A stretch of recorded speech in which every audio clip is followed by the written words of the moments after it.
നമസ്കാരം. Lights camera action എന്ന നമ്മുടെ ചാനലിലേക്ക് ഒരിക്കൽ കൂടി സ്വാഗതം. ഞാൻ നിങ്ങളുടെ ശാന്തിയുള്ള ദിനേശ്.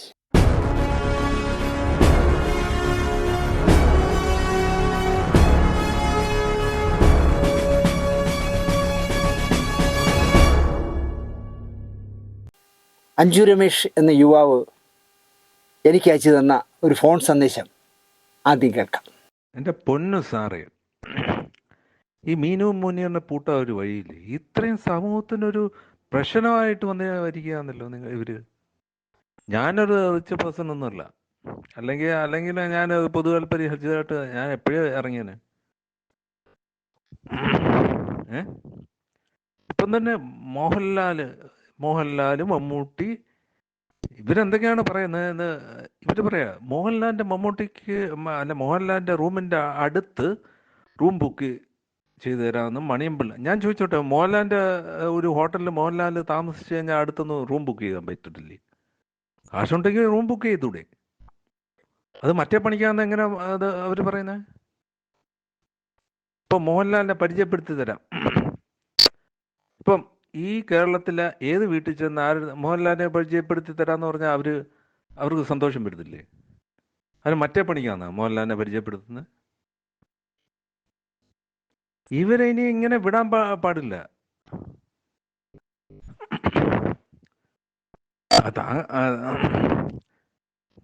താങ്കളൊരു വക്കീലല്ലേ? താങ്കൾ ഇതിന് മുൻകൈ എടുത്ത് ഇവരെ ഒതുക്കിയേ പറ്റൂ. അല്ലെങ്കിൽ ഇവര് പറയുന്ന സത്യമാണെങ്കിൽ അവര് മൊത്തം പറയട്ടെ, ഇപ്പൊ തന്നെ പറയിപ്പിക്കണം അവരെ കൊണ്ട്. അല്ലെങ്കിൽ ഇത് ആജീവനാന്തം ഇത് ബ്ലാക്ക് മെയിലിംഗ് ആയിട്ട് നടക്കും. ഇവര് പറയുന്ന സത്യമായിട്ട് പുറത്തു വരട്ടെ. ഇപ്പൊ അവരെ ഒതുക്കിയാലും ഇവര് ജീവിച്ചിരിക്കുന്നിടത്തോളം കാലം ഇവര് ഏത് സമയത്തും ഇത് പൊക്കിയെടുത്തോണ്ട് വരും, സത്യമാണെങ്കിൽ. അതിനൊക്കെ നല്ലത് ഇപ്പൊ തന്നെ പറയാനുള്ളത് എല്ലാവരും സത്യമാണെങ്കിൽ ഇവർ പറയുന്ന കാര്യമുണ്ടെങ്കിൽ അത് ഇപ്പം തന്നെ ഡിസ്ക്ലോസ് ചെയ്യട്ടെ. അതിനുള്ള വകുപ്പ് ഉണ്ടാക്കും, അതോടെ തീരുമല്ലോ. അല്ലെങ്കിൽ ഇവര് പതിറ്റാണ്ട് കാലം ഇവര് ഇത് ഏത് സമയം ഇല്ല ഡെമോക്രസിന്റെ വാള് തന്നെ ഏത് സമയം ഇവരുടെ വാള് മേളിൽ വെച്ചുകൊണ്ട് ജീവിച്ചിരിക്കുന്നതിനെക്കാട്ടും നല്ലത് ഇപ്പൊ തന്നെ പൊട്ടിക്കാനുള്ള വഴി ഉണ്ടാക്കണം. പിന്നെ അല്ലാതെ പോകൃതം കാണിക്കുന്ന ഇവര് പറയാ ഇവര് പറയുന്ന ആൾക്കാർക്കൊക്കെ അങ്ങ് അവസരം ഇവര് പറയുന്ന വ്യക്തികൾക്ക് അവസരം കൊടുത്തില്ല ഇവര് എന്നാ ചെയ്യും? ഇതെന്താ ഗവൺമെന്റ് എടുക്കുന്ന പരിപാടി? PSC വഴി കിട്ടുന്ന ജോലിയാണ് അഭിനയം? ഞാൻ ചോദിക്കുക, ഇവര് പറയുന്ന ഒരു പുതിയ വ്യക്തികൾക്കും ഞാനൊരു ഡയറക്ടറാണെങ്കിൽ കൊടുക്കുന്നില്ല, ഇവരെന്താ എന്നാ ചെയ്യും? ഇവരങ്ങ് ഡിക്റ്റേറ്റർഷിപ്പ് ആവുകയാണോ? അങ്ങനെ ചെയ്യണം ഇങ്ങനെ ചെയ്യണമെന്ന് ഇവര് പൊട്ടിക്കട്ടെന്നേ, അതിനുള്ള വഴി ഉണ്ടാക്കുക. കേട്ടല്ലോ, എന്താ ഇതിന് മറുപടി പറയേണ്ടത്? അദ്ദേഹം ഒരു സിനിമാക്കാരനൊന്നുമല്ല, നമ്മുടെ പ്രോഗ്രാം സ്ഥിരമായി കാണുന്ന ചെറുപ്പക്കാരൻ ഈ അഞ്ജു രമേഷ്.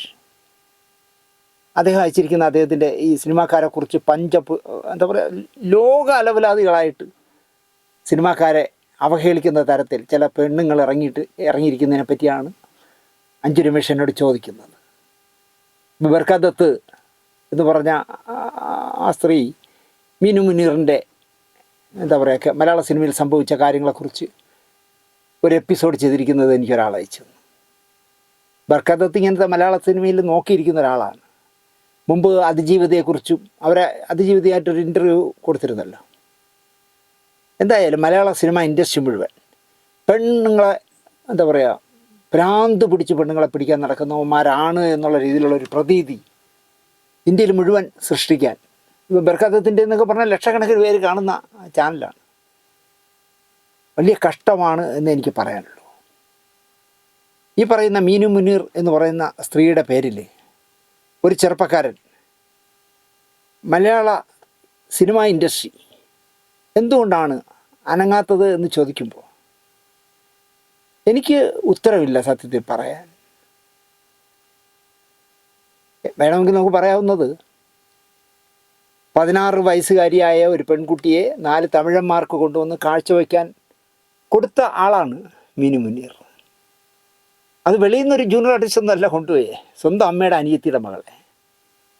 ആ കുട്ടി 10 വർഷം കഴിഞ്ഞ് 26 വയസ്സിപ്പോൾ ഉണ്ട്. ആ പെൺകുട്ടി പറയുന്നു, ഈ സ്ത്രീ ലോക ഉഡായിപ്പാണ്, എൻ്റെ അമ്മയുടെ അനുജത്തിയൊക്കെ തന്നെയാണ്, കുഞ്ഞമ്മയൊക്കെ തന്നെയാണ്, പക്ഷേ തരികിടെയാണ് ആൾ, വിദേശങ്ങളിലേക്ക് പെൺകുട്ടികളെ സെക്സ് റാക്കറ്റുകൾക്ക് വിൽക്കുന്നവരാണെന്നൊക്കെ പറഞ്ഞിരിക്കുന്നു. പക്ഷേ അതിന് മീനു മുനീർ പറയുന്നത് ആ കുട്ടി നുണ പറയുന്നതാണ്. ഇവർ സത്യസന്ധമായ സത്യവാൻ്റെ മകളാണ്, ഇവർ വാ തുറന്നാൽ സത്യമേ പറയൂ. പക്ഷേ ആ പെൺകുട്ടി പറയുന്നത് നുണയാണെന്നാണ് പറയുന്നത്. എന്ന് മാത്രമല്ല ആരോ അവരെ എന്നൊക്കെയാണ് പറയുന്നത്. എന്തായാലും ആ പെൺകുട്ടി പോലീസിൽ പരാതി കൊടുത്തിട്ടുണ്ട്. പക്ഷേ ഇവിടെ ഇപ്പോൾ സംഭവിച്ചുകൊണ്ടിരിക്കുന്നത്, സിനിമാക്കാരെ കാമപ്രാന്തന്മാരാക്കി ആരെങ്കിലും ഏതെങ്കിലും ഒരു അലവലാതി പറഞ്ഞാൽ അത് വെച്ച് കേസെടുക്കും. പക്ഷേ സിനിമാക്കാർ ആരെങ്കിലും ഒരു പരാതി പറഞ്ഞാൽ അതിനർഹിക്കുന്ന ഒരു വില കൊടുക്കുന്നില്ല. ഇവിടെ ഞാൻ വീണ്ടും പറയുന്നതാണ് എനിക്ക് വിഷമമുള്ള ഒരു കാര്യം. രഞ്ജിത്ത് എന്ന് പറഞ്ഞ സംവിധായകൻ ഒരു ചെറുക്കനെ വിളിച്ച് നിർത്തി അവനെ പൂർണ്ണ നഗ്നനാക്കി ഫോട്ടോ എടുത്ത് രേവതി എന്ന് പറഞ്ഞ നടിക്ക് അയച്ചു കൊടുത്തു എന്ന് പറയുന്നു. അത് രഞ്ജിത്ത് തന്നെ പറഞ്ഞു, ഞാൻ രേവതിക്കാണ് അയക്കുന്നതെന്ന്. ഇപ്പോൾ ആ പയ്യൻ പറയുന്നു, വേണമെങ്കിൽ ഞാൻ ആ കേസ് പിൻവലിക്കാം, കാരണം എൻ്റെ ജോലി പോയെന്ന്.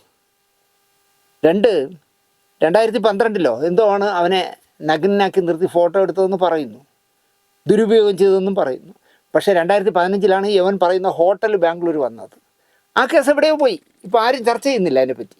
രഞ്ജിത്ത് നാണം കെട്ടു എന്നുള്ളതല്ലാതെ, അയാളുടെ അക്കാഡമി ചെയർമാൻ പദവി പോയി എന്നുള്ളതല്ലാതെ ഒന്നും സംഭവിച്ചില്ല. ഞാൻ നേരത്തെ പറഞ്ഞല്ലോ, അയാൾക്ക് ഒരു മേജർ ഓപ്പറേഷനൊക്കെ കഴിഞ്ഞ മനുഷ്യനാണ്. ആ അവസരത്തിൽ അല്പം കൂടി മനുഷ്യപ്പറ്റോടെ പെരുമാറാമായിരുന്നു കേരളത്തിലെ പോലീസിന്, അല്ലെങ്കിൽ ഭരണകർത്താക്കൾക്ക്, അല്ലെങ്കിൽ മുഖ്യമന്ത്രി പിണറായി വിജയൻ എന്ന അഭിപ്രായക്കാരനാണ് ഞാൻ. എനിക്ക് രഞ്ജിത്തുമായിട്ട് നല്ല ബന്ധമൊന്നുമില്ല, എനിക്കിഷ്ടമല്ല. കാരണം മലയാള സിനിമയുടെ മൊത്തം ഭാരം 2 കഷത്ത് വെച്ച് നടക്കുന്ന ആളായതുകൊണ്ട് എനിക്ക് ആളെ ഇഷ്ടമല്ല. പക്ഷേ ഒരു മനുഷ്യൻ എന്ന നിലയ്ക്ക് അയാളോട് അല്പം മാന്യമായി പെരുമാറണമായിരുന്നു. ഒന്നുമില്ലെങ്കിൽ ഒരു കമ്മ്യൂണിസ്റ്റ് സഹയാത്രികനായിരുന്നില്ലേ, പുകച്ചു പുറത്ത് അടിച്ചില്ല അയാളെ, നാണം കെടുത്തിയില്ല അയാളെ. എല്ലാം കഴിഞ്ഞിട്ട് ആ രേവതി വന്ന് മുഖ്യമന്ത്രിയുടെ അടുത്ത് നിന്ന് സെൽഫി ഫോട്ടോ എടുക്കുന്നു. അപ്പോൾ ആലോചിച്ച് നോക്കും, നമ്മുടെ മുഖ്യമന്ത്രി ആരെ കൂടെയൊക്കെയാണ് നിൽക്കുന്നതെന്ന് നിങ്ങൾ ആലോചിച്ച് നോക്കി. ആ സ്ത്രീക്ക് എന്ത് ധൈര്യം ഉണ്ടായിട്ട് മുഖ്യമന്ത്രിയുടെ അടുത്ത് തന്നെ നഗ്ന ഫോട്ടോയും കണ്ടിട്ട് അങ്ങനെ അയച്ചുവെങ്കിൽ, ഇപ്പോൾ ആ പയ്യൻ പറയുന്നു അയച്ചു എന്നാണ്. അത് അയാൾ തന്നെ, രഞ്ജിത്ത് തന്നെ എന്നോട് പറഞ്ഞു എന്നല്ലേ ആ പയ്യൻ പറയുന്നത്. ധൈര്യമായിട്ടല്ലേ പോയി നിൽക്കണം മുഖ്യമന്ത്രിയുടെ അടുത്ത് സെൽഫി എടുക്കാൻ. അദ്ദേഹം ചിരിച്ചോണ്ട് നിന്ന് സെൽഫി എടുക്കുന്ന ഫാൻസ് അസോസിയേഷൻ പ്രസിഡന്റിനെ പോലെ. അതുപോലെ തന്നെ വഴിയെ പോണവരാരും അല്ല പറഞ്ഞത്, സിനിമയിലെ ഫെഫ്കയിലെ മെമ്പർമാരും അല്ല പറഞ്ഞത്, ഒരു ഗായിക പറഞ്ഞത്, പിന്നണി ഗായിക പറഞ്ഞതാണ്. അവർ ബർത്ത്ഡേ പാർട്ടി നടത്തിയിട്ട് റീമ കല്ലിങ്കൽ മയക്കുമരുന്ന് ഉപയോഗിച്ചു എന്ന് പറഞ്ഞിട്ട് അവരെയും ഉപയോഗിക്കാൻ നിർബന്ധിച്ചു എന്ന് പറഞ്ഞിട്ട് അവരും സെൽഫി എടുക്കുന്നു മുഖ്യമന്ത്രിയുടെ കൂടെ അദ്ദേഹത്തിൻ്റെ ക്യാബിനിൽ വന്ന് നിന്നിട്ട്. ഇപ്പോൾ അൻവറൊക്കെ പറയുന്ന രീതിയിലാണെങ്കിൽ ഒരു പാർട്ടി സഖാവിന് മുഖ്യമന്ത്രിയുടെ ക്യാബിനിൽ കയറാൻ പറ്റില്ല, അദ്ദേഹം അതിനൊക്കെ ഒരുപാട് മുകളിലാണ്. പക്ഷേ ഇതുപോലുള്ള ആളുകൾക്ക് വന്ന് നിന്ന് സെൽഫി എടുക്കാൻ അദ്ദേഹത്തിന് യാതൊരു മടിയുമില്ല. അതാണ് നമ്മളെ കമ്മ്യൂണിസ്റ്റ് പാർട്ടി ഭരണം കേരളത്തിൽ തകർന്നു പോയി എന്ന് വിശ്വസിക്കുന്ന ഒരാളാണ് ഞാൻ. ഇദ്ദേഹം അവസാനത്തെ മുഖ്യമന്ത്രി ആവണമെന്ന് അദ്ദേഹം തന്നെ പ്രാർത്ഥിക്കുന്നു എന്ന് എനിക്ക് തോന്നുന്നു. ഇപ്പോൾ ഇന്നത്തെ ഏറ്റവും വലിയ വാർത്ത, PV അൻവർ സ്വന്തമായി പാർട്ടി ഉണ്ടാക്കാൻ പോകുന്നു. ജനപിന്തുണ ഉണ്ടെങ്കിൽ ഞാൻ പാർട്ടി ഉണ്ടാക്കുമെന്ന് അദ്ദേഹം പറയുന്നു. അയാൾ എന്താ പറയുക, CPM വിട്ടു. അവിടെ നിലമ്പൂർ എന്തോ യോഗവും ഒക്കെ തുടങ്ങുകയാണ്. ജീപ്പിൻ്റെ മുകളിൽ നിന്ന് ഞാൻ 16 നിയോജകമണ്ഡലങ്ങളിലും മലപ്പുറം ജില്ലയിലെ 16 നിയോജകമണ്ഡലങ്ങളിലും ഞാൻ സംസാരിക്കുന്നൊക്കെ അയാൾ പറയുന്നു. പാർട്ടിക്ക് ഡാമേജ് വരുത്തും. പക്ഷേ പാർട്ടിക്ക് ഡാമേജ് വന്നാലും പുള്ളിക്ക് പ്രശ്നമല്ല, കേരളത്തിലെ മുഖ്യമന്ത്രിക്ക് അത് പ്രശ്നമല്ല. അദ്ദേഹത്തിൻ്റെ ഒരു സ്റ്റൈലിൽ ഈ പാർട്ടിയെ നയിച്ച് ഒരു പരുവമാക്കും. ആ പാർട്ടിയിൽ AK സെൻറ്ററിൽ ഇരിക്കുന്ന ഒറ്റ എണ്ണ അയാളെ മുമ്പിൽ പഞ്ചപുച്ഛം അടക്കി ശ്വാസം വിടാതെ നിൽക്കും എന്നുള്ള അല്ലാതെ ഒരക്ഷരം പറയില്ല. അതാണ് അദ്ദേഹം ഇത്രയും വഴിതെറ്റി പോകുന്നത്. എന്തായാലും എന്താ പറയുക, വല്ലാത്തൊരവസ്ഥയിലൂടെയാണ് അത് കടന്നു പോകുന്നത്. ഈ മീനു മുനീർ എന്ന് പറഞ്ഞവർ ഒരു ചളുപ്പമില്ലാതെ യൂട്യൂബർമാർക്കായി ദിവസവും ഓരോ വ്യഭിചാര കഥയാണ് പറയുന്നത്. നമ്മൾ ആലോചിച്ചു എന്തൊരു ദ്രോഹമാണ് അവർ ചെയ്യുന്നത്. ഇപ്പം ബാലചന്ദ്രൻ മേനോൻ കുടുംബ പ്രേക്ഷകരെ തിയേറ്ററിലേക്ക് 100-150 ദിവസം ഒരു സിനിമ കൊണ്ട് വിളിച്ചു വരുത്തിയിരുന്ന വലിയ ജനപ്രിയനായ നായകനായിരുന്നു അയാൾ. ഒരുപാട് മേനോൻ ഒരുപാട് അപഖ്യാതികളൊന്നും കേട്ടിട്ടില്ല. ചില നന്ദിയില്ലായ്മകൾ അദ്ദേഹത്തെക്കുറിച്ച് പറയുമെന്നുള്ളതല്ലാതെ, അല്ലെങ്കിൽ അദ്ദേഹം കൊണ്ടുവന്ന നായികമാരാരും അദ്ദേഹത്തെ പറ്റി പറയാറില്ല എന്നുള്ളതല്ലാതെ, അതെനിക്കൊന്ന് ഈ 1 വർഷമൊക്കെ വേറെ സിനിമകളിൽ അഭിനയിക്കാൻ പാടില്ല എന്നൊക്കെ പറഞ്ഞ് എഴുതി വാങ്ങിച്ചുകൊണ്ടായിരിക്കാം. പക്ഷേ ബാലചന്ദ്ര മേനോൻ എന്ന് പറഞ്ഞ അച്ഛനായ, അപ്പൂപ്പനായ, അദ്ദേഹം ഇപ്പോൾ ഈ ഒരു മേജർ ഓപ്പറേഷൻ കഴിഞ്ഞ ആളാണ്. ആ ചികിത്സയിലിരിക്കുന്ന ഒരു മനുഷ്യനെ അദ്ദേഹം അർഹിക്കാത്ത എന്തെല്ലാമാണ് ഈ സ്ത്രീ വിളിച്ചു പറയുന്നത്. ഇതിന് പോലീസിന് പ്രശ്നമില്ലേ? സൈബർ പോലീസിന് പ്രശ്നമില്ലേ? മുഖ്യമന്ത്രിക്ക് പ്രശ്നമില്ലേ എന്നാണ് എനിക്ക് ചോദിക്കാനുള്ളത്. ഈ അടുത്ത കാലത്ത് എവിടെയോ ബാലചന്ദ്രൻ മേനോനും പിണറായിയും കൂടെ ഇരുന്ന് സംസാരിക്കുന്ന ഒരു ഫോട്ടോ ഞാൻ കണ്ടു. പിണറായി വിജയനൊക്കെ ഇത് ശ്രദ്ധിക്കണ്ടേ? അല്ലെങ്കിൽ അദ്ദേഹത്തിൻ്റെ ആഭ്യന്തര വകുപ്പ് ഇത് ശ്രദ്ധിക്കണ്ടേ? പി ശശി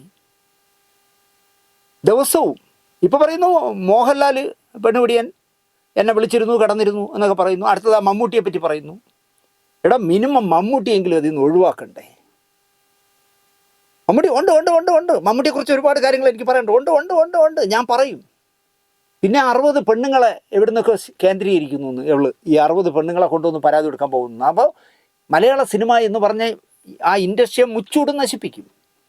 എനിക്ക് മലയാള സിനിമ ഇൻഡസ്ട്രിയിലുള്ളവരോട് പറയാനുള്ളത്, നിങ്ങൾ സിനിമ നിർമ്മാണം നിർത്തിവെക്കുന്നേ, പ്രദർശനം നിർത്തിവെക്കുക.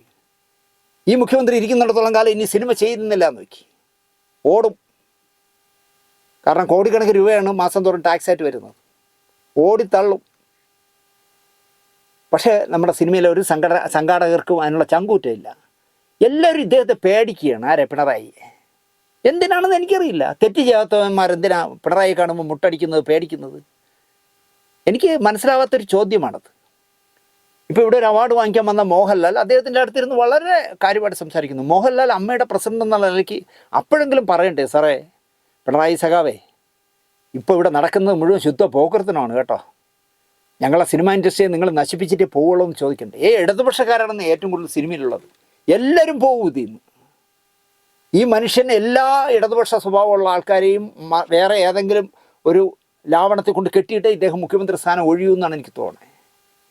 എനിക്ക് വലിയ പ്രയാസമുണ്ട്. കാരണം ഞാൻ വീരാരാധനയോടെ കണ്ടിരുന്ന ഒരു മുഖ്യമന്ത്രി ഇത്രയും അധപ്പത്തിക്കുന്ന കാണുമ്പോൾ, ഒരു ADGPയെ പൊക്കിക്കൊണ്ട് നടന്നിട്ട് അയാൾ കാണിക്കുന്ന എല്ലാ പോക്കൃത്തനങ്ങൾക്കും കൂട്ടു നിൽക്കുമ്പോൾ, ഇനിയിപ്പോൾ എന്നാ സൈബർ സെല്ലുകാരെ കൊണ്ട് പിടിപ്പിച്ചുകളയരുതേ. ഒരു മുഖ്യമന്ത്രി വിചാരിച്ചാൽ നമ്മളെ ഏത് കേസിലും പെടുത്താൻ പറ്റും, എങ്ങനെയും പെടുത്താൻ പറ്റും.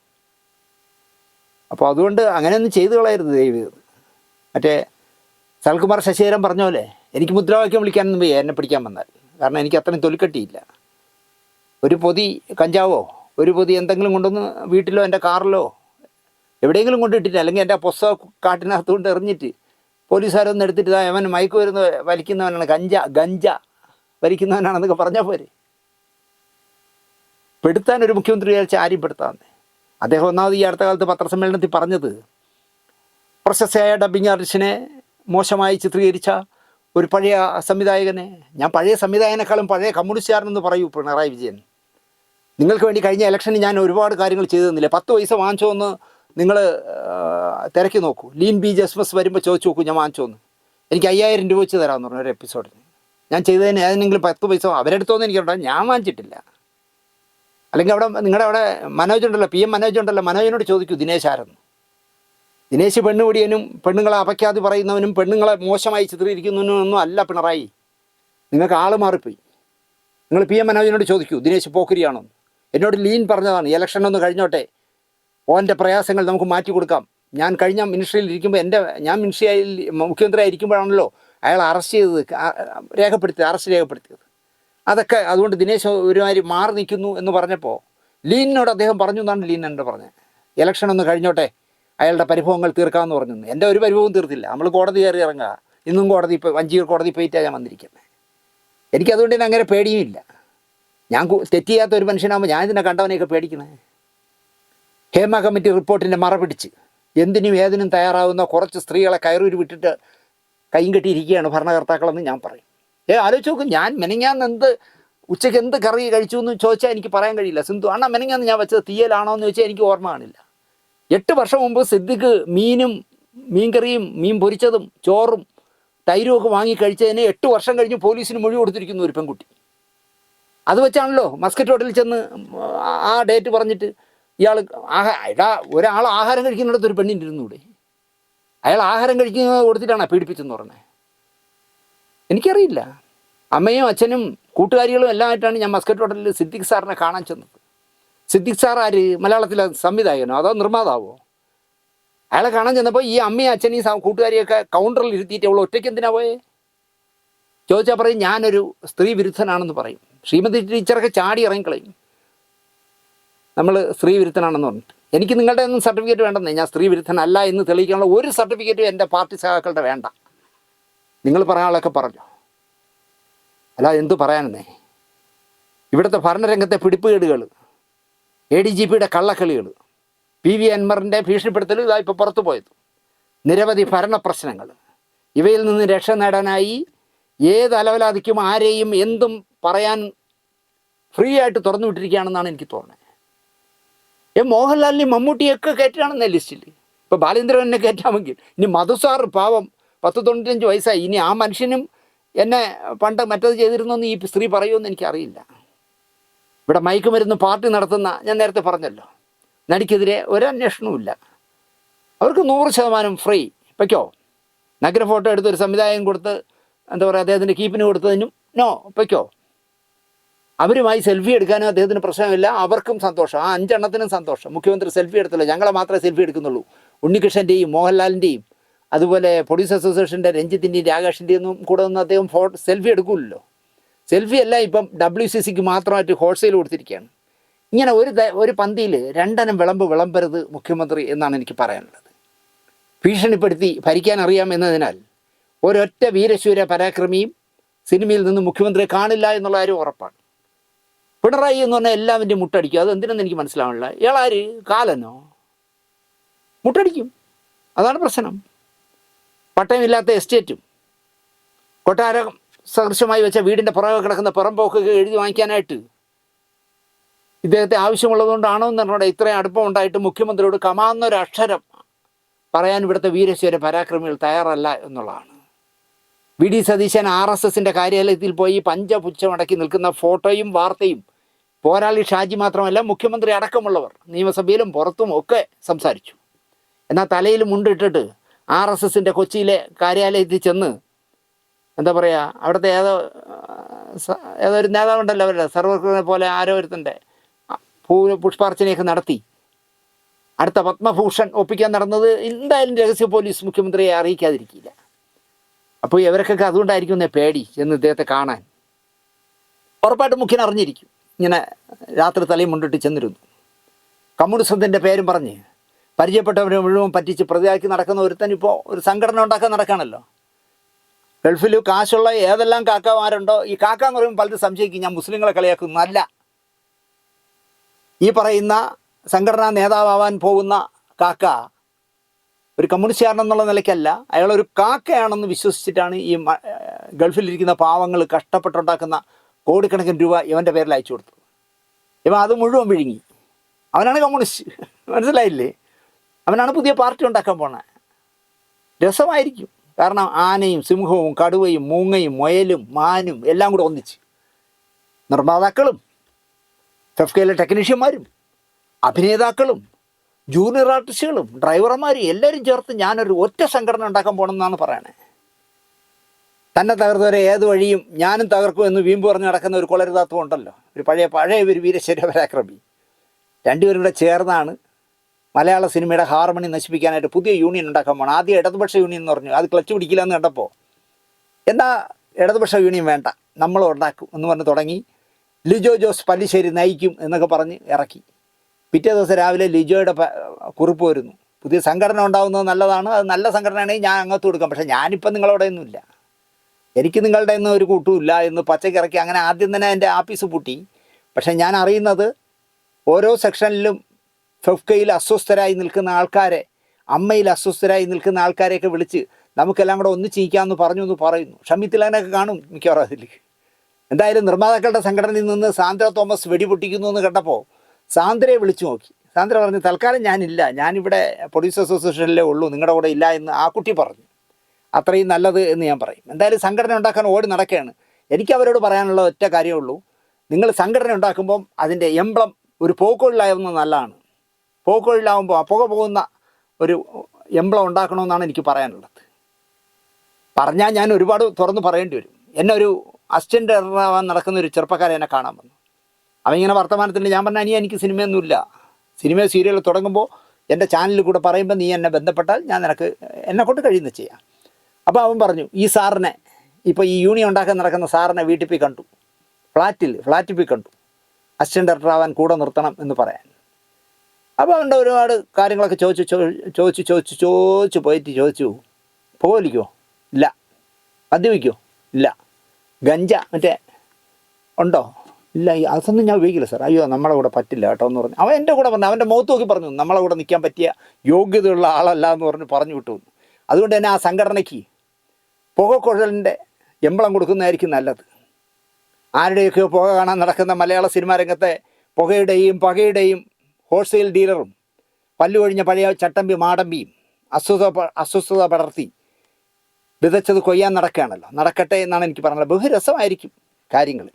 എല്ലാം കഴിഞ്ഞ് വരുമ്പോൾ മലയാള സിനിമ ഉണ്ടാകുമോ എന്നാണ് എനിക്ക് സംശയം. ഇപ്പോൾ ഞാൻ നേരത്തെ പറഞ്ഞ ആ സ്ത്രീ ഓരോ ദിവസവും ആരെപ്പറ്റി പറയുന്നു എന്നറിയാൻ വേണ്ടി ഇങ്ങനെ നോക്കുമ്പോൾ നമുക്കാണെങ്കിൽ ഒരു 10-25 പേര് അയച്ചു തരുമല്ലോ. എല്ലാം കലാഭവൻ മണിക്ക് ജാഫർ ഇടിക്ക് കൂട്ടിക്കൊടുത്തു എന്നെ ഒരു ചാനലിന് കൊടുത്തിരിക്കുന്ന അഭിമുഖം അതാണ്. എന്താ ഈ കലാഭവൻ മണിയെ അന്ധമായി ആരാധിക്കുന്നത്? ഞാൻ അന്ധമായി ആരാധിക്കുന്ന ഒരാളല്ല. അന്ധമായി ആരാധിക്കുന്നവരോ അല്ലെങ്കിൽ ഈ പറയുന്ന കലാഭവൻ മണിയുടെ അനുജൻ രാമകൃഷ്ണൻ, RLV രാമകൃഷ്ണൻ ഒരു പരാതി കൊടുക്കാത്തത് എന്താ? കൊടുക്കണമെന്നാണ് ഞാൻ പറയുന്നത്. ചേട്ടൻ മരിച്ച് ഇത്രയും വർഷങ്ങൾ കഴിഞ്ഞ ശേഷം ജാഫർ ഇടുക്കി എന്നെ കൂട്ടിക്കൊടുത്തു എന്നാണ് ഈ സ്ത്രീ പറയുന്നത്. മിനു മുനീർ, പിന്നെ ബാലചന്ദ്രൻ മേനോൻ, ജയസൂര്യ, മുകേഷ്, അങ്ങനെ ഒരു ലിസ്റ്റ് കൊടുത്തു. മണിയമ്പള രാജു, മമ്മൂട്ടി, മോഹൻലാൽ. എന്താ പറയുക, റൂമൊക്കെ എടുത്തിട്ടിട്ട് മോഹൻലാൽ താമസിക്കുന്ന ഹോട്ടലിൽ എതിർവശത്ത് റൂം എടുത്തു കൊടുത്തു എന്ന് പറഞ്ഞാൽ കൂടെ കിടക്കാനാണെന്ന് ഈ സ്ത്രീയോട് ആരാ പറഞ്ഞേ?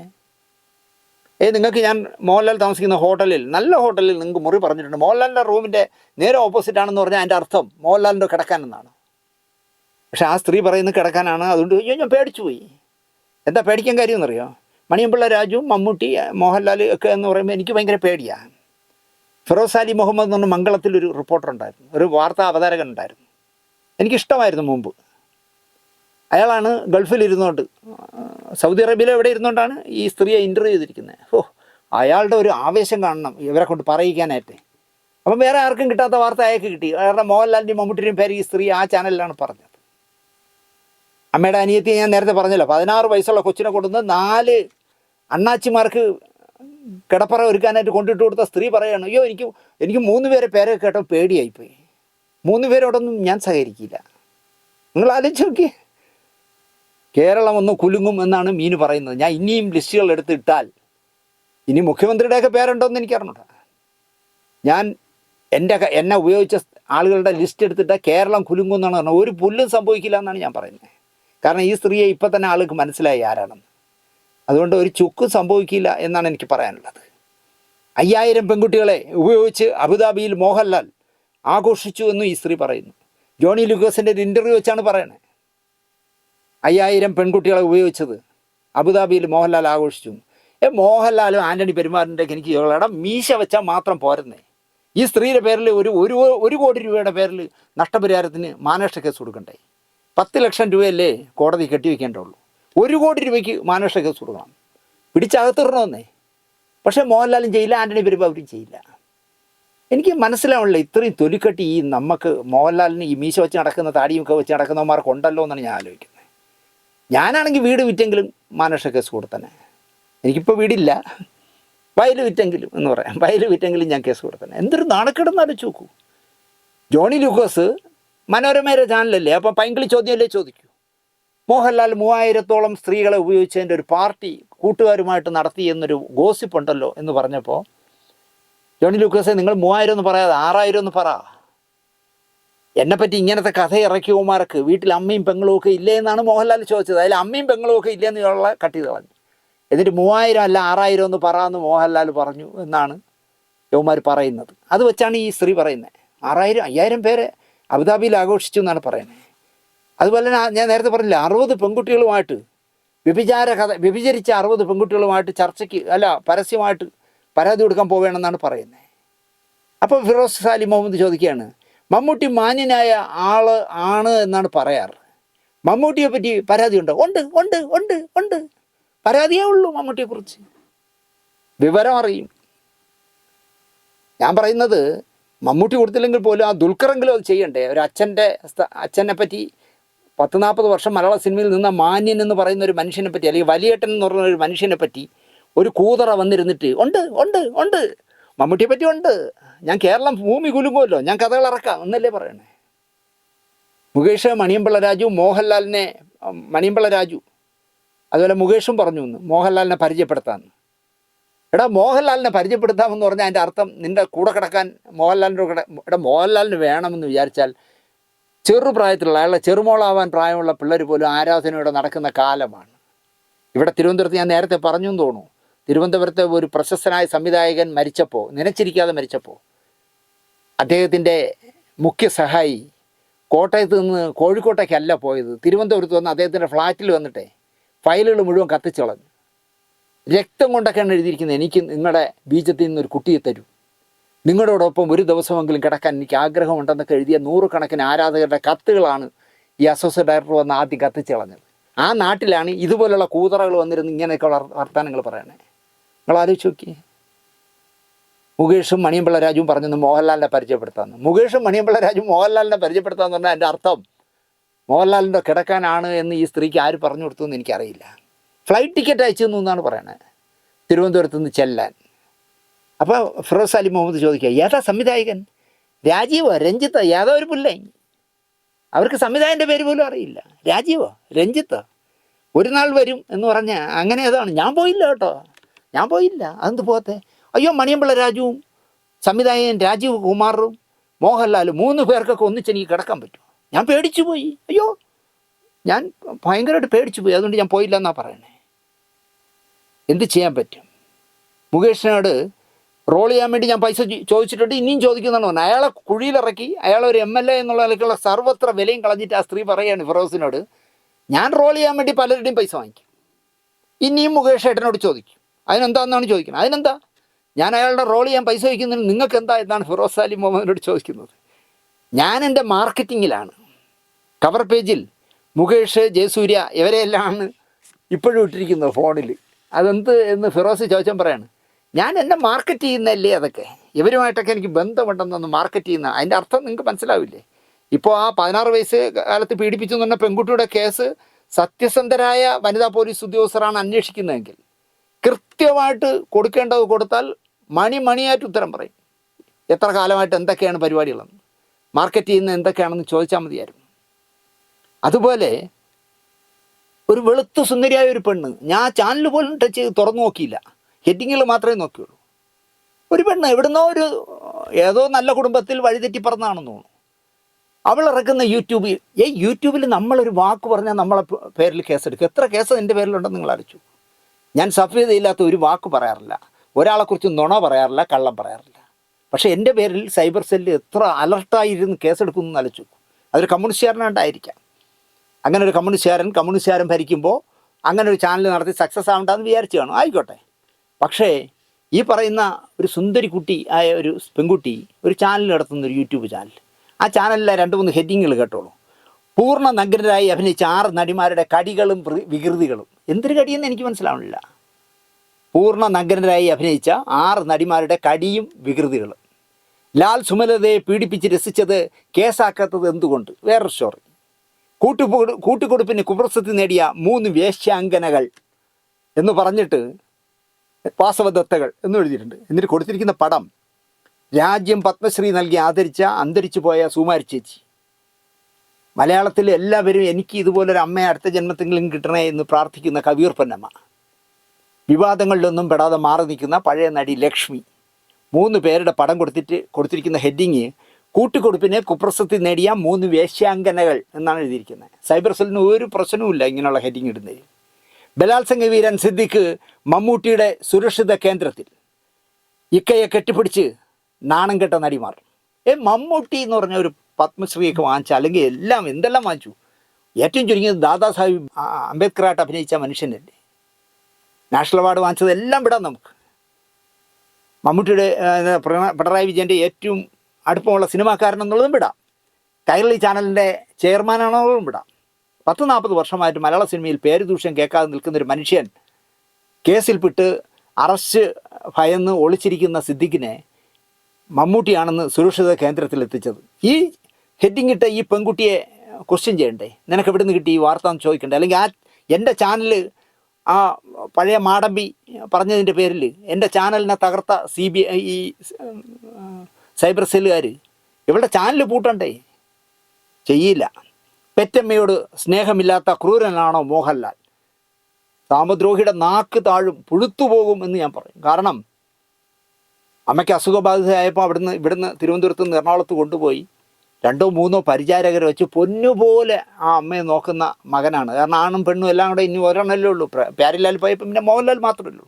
അയാൾ പൊന്നുപോലെ നോക്കുന്ന അമ്മയെക്കുറിച്ച് ഈ അലവലാതി ചാനലിൽ എഴുതിയിരിക്കുകയാണ്, പെറ്റമ്മയോട് സ്നേഹമില്ലാത്ത ക്രൂരനോ മോഹൻലാൽ.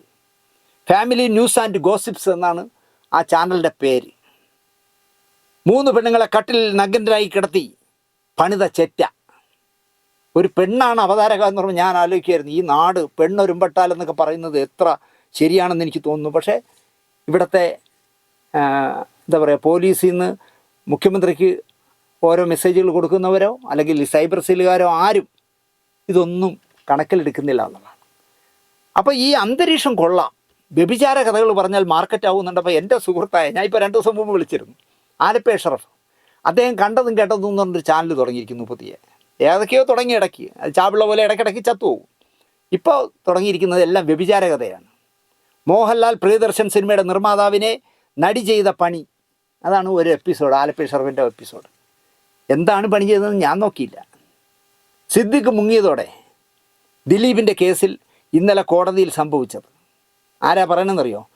DSP ആയിട്ട് പെൻഷനായവൻ SP എന്ന് പറഞ്ഞ് നടക്കുന്ന ഇവിടെ ഒരു മഹാനുണ്ടല്ലോ, വക്കീലും ഒക്കെയാണ്, ജോർജ് ജോസഫ്. മലയാള മനോരമ ചാനലിൻ്റെ ലൈവിൽ ഞാൻ 10 കൊടുത്തു. വാർത്ത കഴിഞ്ഞപ്പോൾ പുറത്തിറങ്ങിയിട്ട് എന്നെ പോലീസുകാരനാണെന്ന് വിചാരിച്ചു, പെൻഷനായത് മറന്നുപോയി. കൈയൊക്കെ ചുരുട്ടി എന്നെപ്പറ്റി അങ്ങനെ പറയുക, മറ്റാണ് മറിച്ചാണെന്ന് പറഞ്ഞു. ഞാൻ പറഞ്ഞത് ഓക്കെ, ഒന്നാമത് താൻ പെൻഷനായ ആൾ, രണ്ടാമത് കേരളം ഭരിക്കുന്നത് ഇപ്പോൾ പിണറായി വിജയനാണ്. അന്ന് എനിക്ക് പിണറായിയെ ഭയങ്കര ഇഷ്ടമായിരുന്നു, കഴിഞ്ഞ മന്ത്രിസഭയുടെ കാലത്താണ്. ഞാൻ പറഞ്ഞു എൻ്റെ കൂടുതൽ ആളായാലുണ്ടല്ലോ ചവിട്ടി കൂട്ടും ഞാനെന്ന് പറഞ്ഞു. അപ്പോൾ ഇയാൾ മേശപ്പുറത്തിരുന്ന് ഒരു ഗ്ലാസ് എടുത്തു, എന്നെ എറിയാനോ ഇടിക്കാനോ എന്തോ. ഇയാൾ വിചാരിച്ചിരിക്കുന്നത് ഇയാൾ ഇപ്പോഴും ഡ്യൂട്ടിയിലെന്നാണ്, മനസ്സിലായില്ലേ? ഞാൻ ആകെ ഒരു കാര്യം പറഞ്ഞുള്ളൂ, സർവീസിലുണ്ടായിരുന്ന കാലത്ത് യൂണിഫോം ഇട്ട് പ്രതിപ്പട്ടികയിൽ ചേർന്ന് കോടതിയുടെ കൂട്ടിക്കയറി നിൽക്കലായിരുന്നു ഇദ്ദേഹത്തിൻ്റെ പ്രധാന പണി. അത് ഞാൻ ലൈവിൽ പറഞ്ഞാണ് പുള്ളിക്ക് ഇഷ്ടപ്പെടാത്തത്. അതുപോലെ SP അല്ല, ഇയാൾ DSP ആണ്.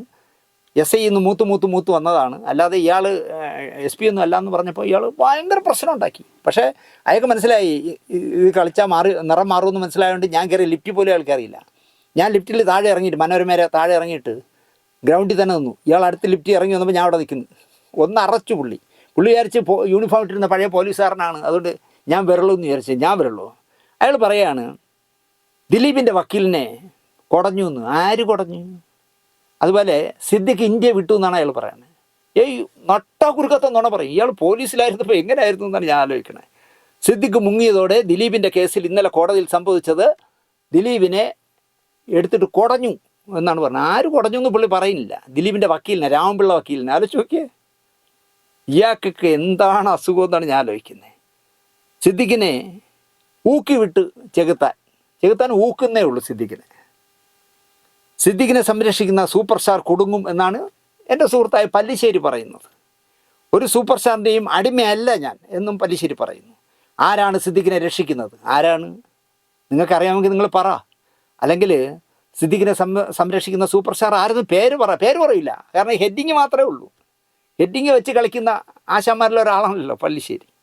മുകേഷ് രാജിവെക്കേണ്ട എന്ന് പറയാൻ ശശി തരൂർ ആര്? സ്വാധീന ശക്തികളുണ്ട് മലയാള സിനിമയിൽ. ജനയുഗം സിദ്ദിഖിനെതിരെ എഡിറ്റോറിയൽ എഴുതി. എൻ്റെ പൊന്നു പല്ലിശ്ശേരി, ജനയുഗം ബിനോയ് വിശ്വം തന്നെ വായിക്കുമെന്ന് എനിക്ക് സംശയമാണ്. കാരണം എന്താ പറയുക, CPI കാരാരെങ്കിലും CPIയുടെ പത്രം വായിക്കും, അവർക്കറിയാമല്ലോ എന്തായിരിക്കും അതിൽ എഴുതി വരണതെന്ന്.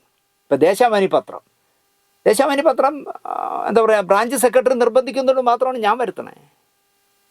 കാരണം അതിൽ പാർട്ടിയെ ന്യായീകരിച്ചില്ല. ഇപ്പോൾ PV അൻവറിനെ തള്ളക്കല്ലേ അതിൽ വിളിക്കൂ, പിണറായിയെ വെള്ളപൂശിയല്ലേ അതിൽ എഴുതുള്ളൂ, അത്രേ ഉണ്ടാവുള്ളൂ. ഇപ്പോൾ സ്വരാജ് പോലും ഇറങ്ങിയിരിക്കുകയല്ലേ അൻവറിനെതിരെ.